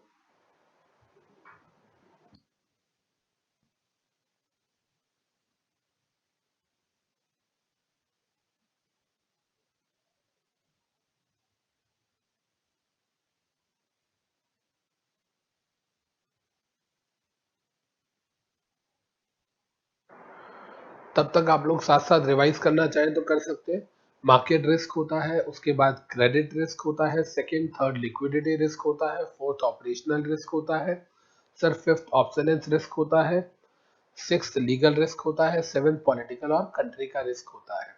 अगर हम बात करें नॉन फाइनेंशियल रिस्क की तो सर इसके अंदर आता है बिजनेस या इंडस्ट्रियल रिस्क, फिर आता है स्ट्रैटेजिक रिस्क, फिर आता है compliance risk, fraud risk, reputation risk, transaction risk, फिर आता है ट्रांजैक्शन के बाद दूसरा टी आ गया टेक्नोलॉजिकल रिस्क, इसके बाद बच गया हमारा आर डी, आर से आ गया रेगुलेटरी एंड डी से आ गया डिजास्टर रिस्क। राइट जी, आ जाए आगे। अब देखिए, अब हम आते हैं अपने नेक्स्ट क्वेश्चन पे। नेक्स्ट क्वेश्चन बात करता है risk management and its advantages की। देखो यार, रिस्क मैनेजमेंट का कहता है सर मतलब क्या है, what is the meaning of risk management, and secondly बात करता है एडवांटेजेस ऑफ रिस्क मैनेजमेंट की। यार आप एक चीज बताओ, रिस्क मैनेजमेंट का क्या मतलब है? सबसे पहले आप चीज समझिए, सर कुछ तो मतलब होगा जो रिस्क मैनेजमेंट कमिटी बनाई जा रही है, रिस्क मैनेजमेंट पॉलिसीज बनाई जा रही है, रिस्क मैनेजमेंट स्ट्रैटेजीज बनाई जा रही है। तो कहते हैं सर, हम कहते हैं रिस्क मैनेजमेंट कमिटी, ऐसी कमिटी जो रिस्क को मैनेज करेगी। रिस्क मैनेजमेंट स्ट्रैटेजी, ऐसी स्ट्रैटेजी जो रिस्क से निपटने के लिए बनाई जा रही है। रिस्क मैनेजमेंट पॉलिसी, सर ये रिस्क मैनेजमेंट का क्या मतलब है? आरएमपी, आरएमसी, आरएमएस भूल जाओ, risk management policy, risk management strategy, risk management committee भूल जाओ, रिस्क मैनेजमेंट का क्या मतलब है?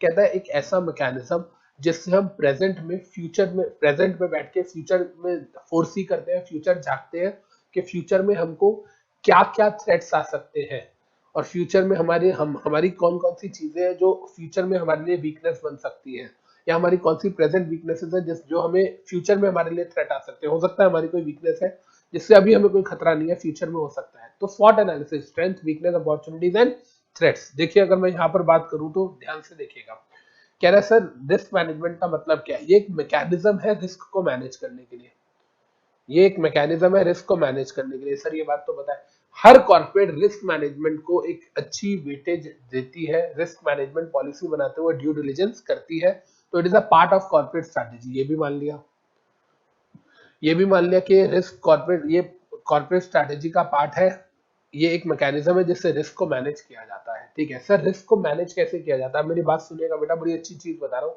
रिस्क को मैनेज कैसे किया जाता है? कहता है सबसे पहले ना रिस्क को आइडेंटिफाई किया जाता है। मेरी बात सुनिएगा, सबसे पहले रिस्क को आइडेंटिफाई किया जाता है, फिर कहता है सर आइडेंटिफाई करने के बाद उस रिस्क को एनालाइज किया जाता है, एनालाइज करने के बाद एक कंक्लूजन पे आया जाता है जिसको हम बोलते हैं रिस्क असेसमेंट, और रिस्क को एसेस करने के बाद, कंक्लूजन पे आने के बाद उसको हैंडल किया जाता है रियल लाइफ में।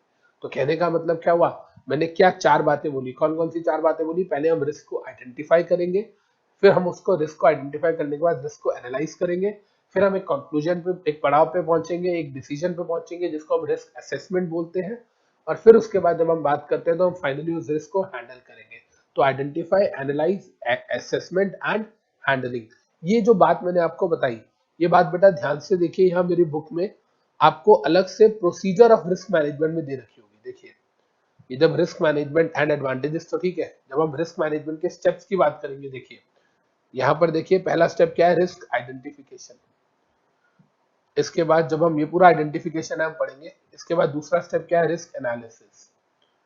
इसके बाद तीसरा स्टेप क्या है, रिस्क एनालिसिस के बाद रिस्क असेसमेंट। रिस्क असेसमेंट के बाद जब हम बात करेंगे तो चौथा स्टेप क्या है, हैंडलिंग ऑफ रिस्क। तो कहने का मतलब क्या हुआ, चार अलग अलग तरीके के स्टेप से पहले रिस्क को आइडेंटिफाई करो, फिर रिस्क को आइडेंटिफाई करने के बाद रिस्क को एनालाइज करो, फिर एसेस कर एक्सेस मतलब असेसमेंट करो एंड देन हैंडल करो। तो ये रिस्क मैनेजमेंट स्ट्रैटेजी के स्टेप्स है।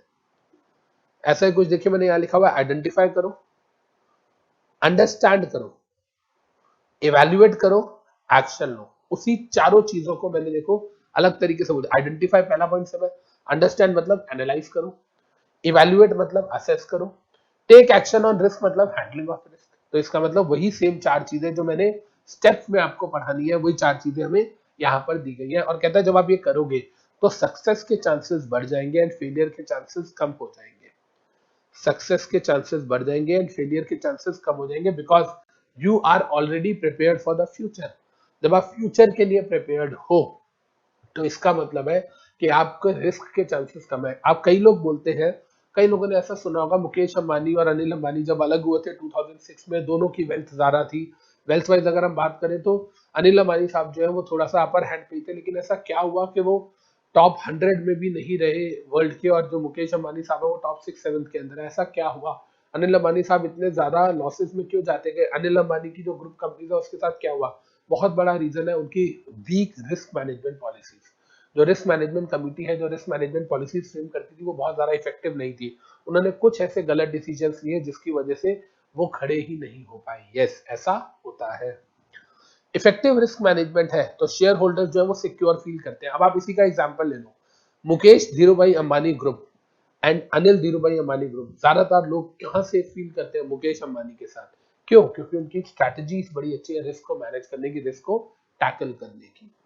कहता है रिस्क मैनेज सबको करना पड़ेगा, हर ऑर्गेनाइजेशन को, इररिस्पेक्टिव ऑफ साइज। ये तो मैंने आपको पहले भी बता दिया था कि आप अवॉइड ही नहीं कर सकते रिस्क को, आपको मैनेज और मिटिगेट करना सीखना पड़ेगा।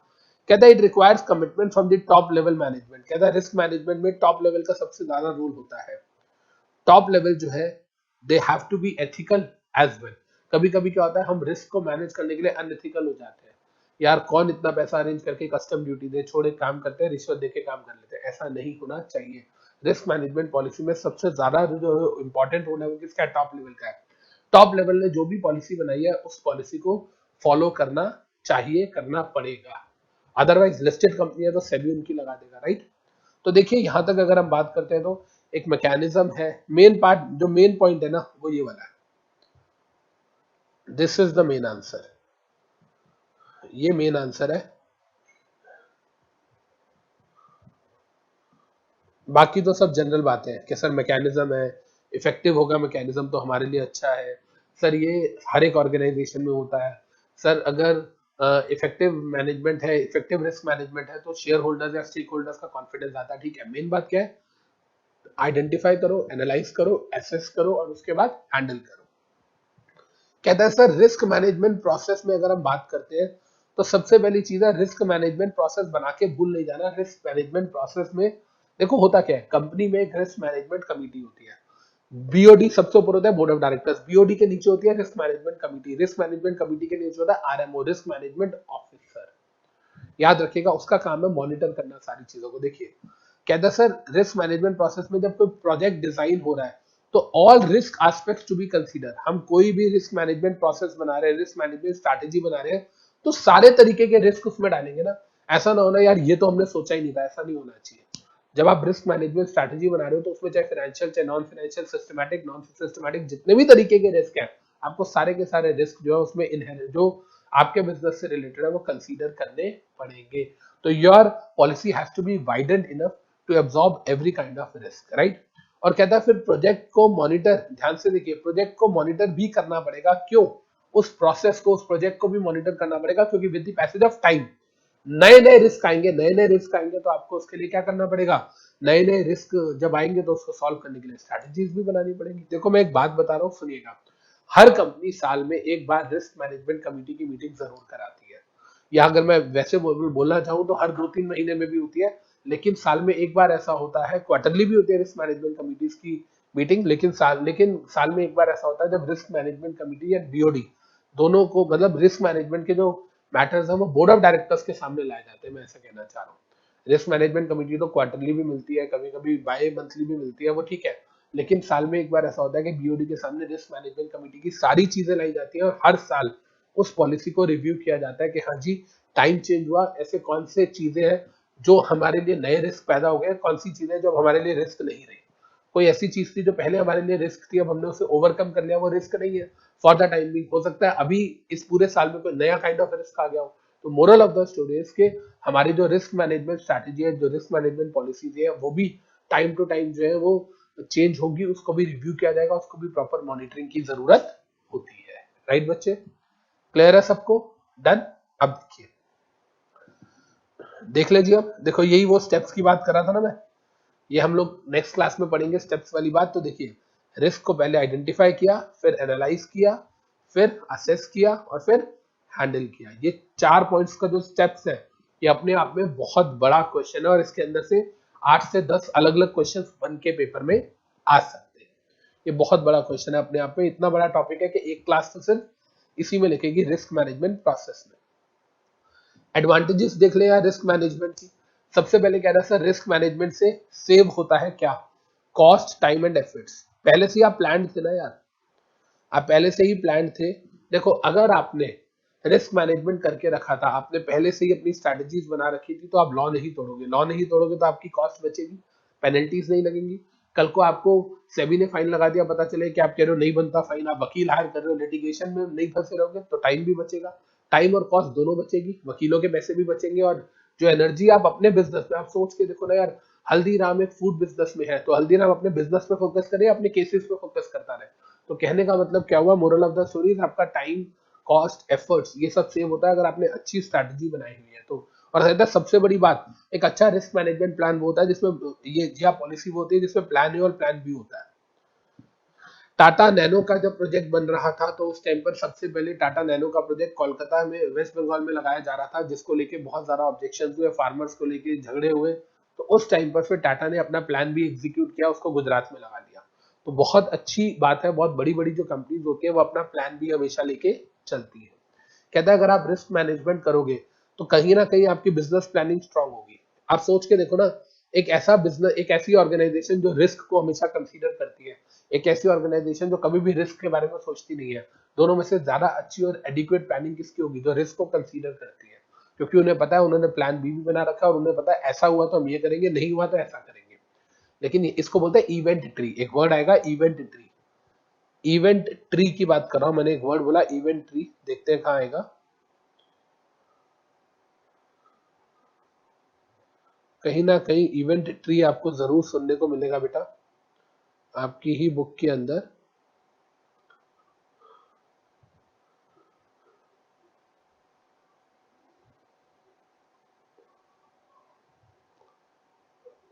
ये रहा इवेंट ट्री, कि अगर इस इवेंट को, ये या तो ये हो सकता है या ये हो सकता है, हमने इसको फॉलो किया तो यार या तो ये होगा या ये होगा, हम इस रास्ते को चूज करेंगे, फिर इसमें या तो ये होगा या तो ये होगा, इसको करेंगे या तो ये होगा या तो होगा। इवेंट के बेसिस पे जब हम एनालाइज करते हैं, that is event tree create हो जाता है। इसको पढ़ेंगे हम नेक्स्ट क्लास में डिटेल में। लेकिन कहने का मतलब क्या है कि जब आप रिस्क मैनेजमेंट को फॉलो करते हो तो आप स्ट्रैटेजिक प्लानिंग करते हो, आप पहले से ही प्लान करके चलते हो, ऐसा नहीं हुआ तो ये करूंगा, इसमें फिर 2 बातें आएंगी, ये करूंगा, इसमें फिर 2 बातें आएंगी, ये करूंगा। कहता है लीगल एक्शंस लिमिट हो जाते हैं, ब्रेकेजेस नहीं आते, आप लगातार काम करते रहते हो, आपकी जो कंपनी है उसमें बीच में कोई दिक्कत नहीं आती। जैसे नोकिया ने कई बार खड़े होने की कोशिश की, नहीं हो पाया, बीच बीच में बिजनेस में ब्रेक आया, फिर दोबारा स्टैंड करने की कोशिश की।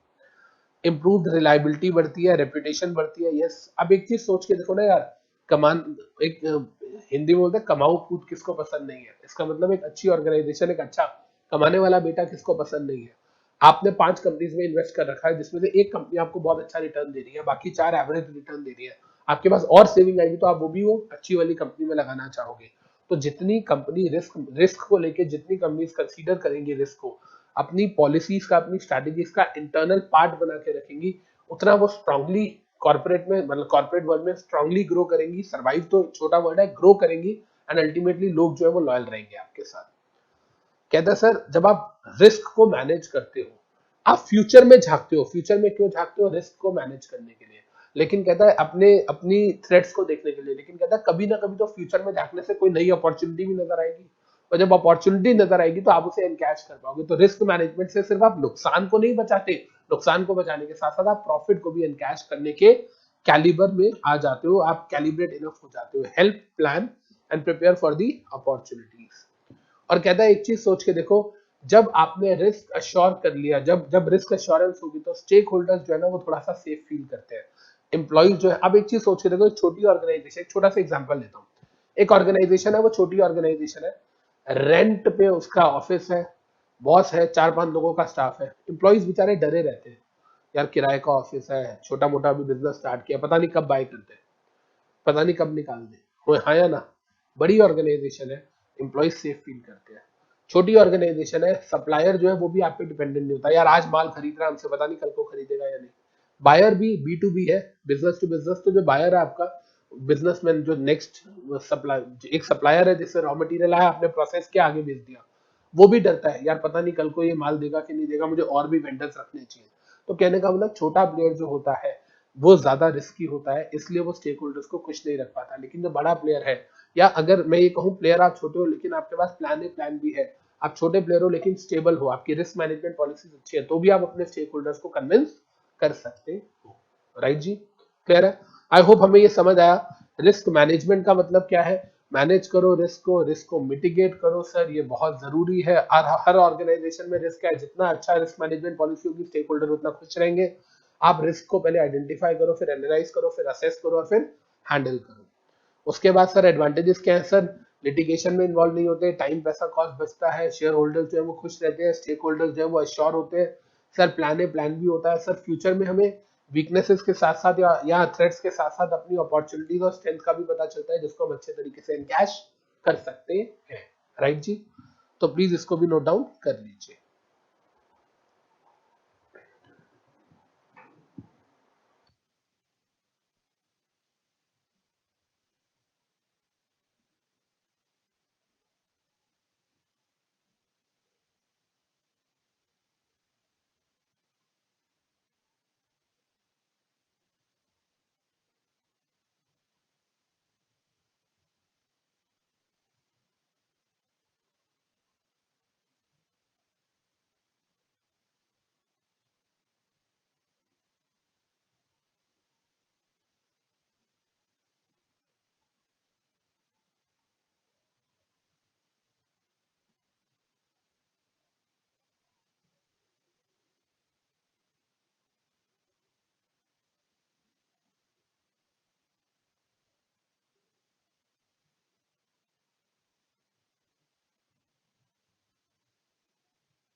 तो बेटा यहाँ पर हम लोगों ने अपनी आज की जो रिस्क मैनेजमेंट की फर्स्ट क्लास है उसके अंदर अपने 3 क्वेश्चंस पढ़ लिए। पहला, रिस्क क्या होता है। Second, financial and non financial risk क्या होता है and what are the different kinds and types of financial and non financial risk. And third, risk management क्या होता है एंड रिस्क मैनेजमेंट के एडवांटेजेस क्या होते हैं। नेक्स्ट क्लास में बच्चे हम लोग अपना नया क्वेश्चन स्टार्ट करेंगे, that is risk management process या steps in risk management. I hope आज की क्लास आप सबको समझ आ गई होगी बच्चे।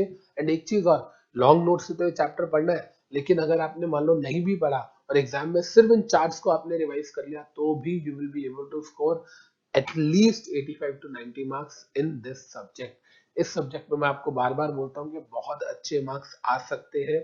अगर हम बात करते हैं पेपर को अटेम्प्ट करने की, तो मैं बार बार कहता हूँ पहले हम पार्ट 2 अटेम्प्ट करेंगे, फिर पार्ट 4 अटेम्प्ट करेंगे, फिर पार्ट 3 अटेम्प्ट करेंगे और फिर पार्ट 1 अटेम्प्ट करेंगे एग्जाम लिखते हुए। भूलना मत बेटा इस स्ट्रैटेजी को, part 2, part 4, part 3 and then part 1। तो फिर मिलते हैं नेक्स्ट क्लास में, till then take care, bye.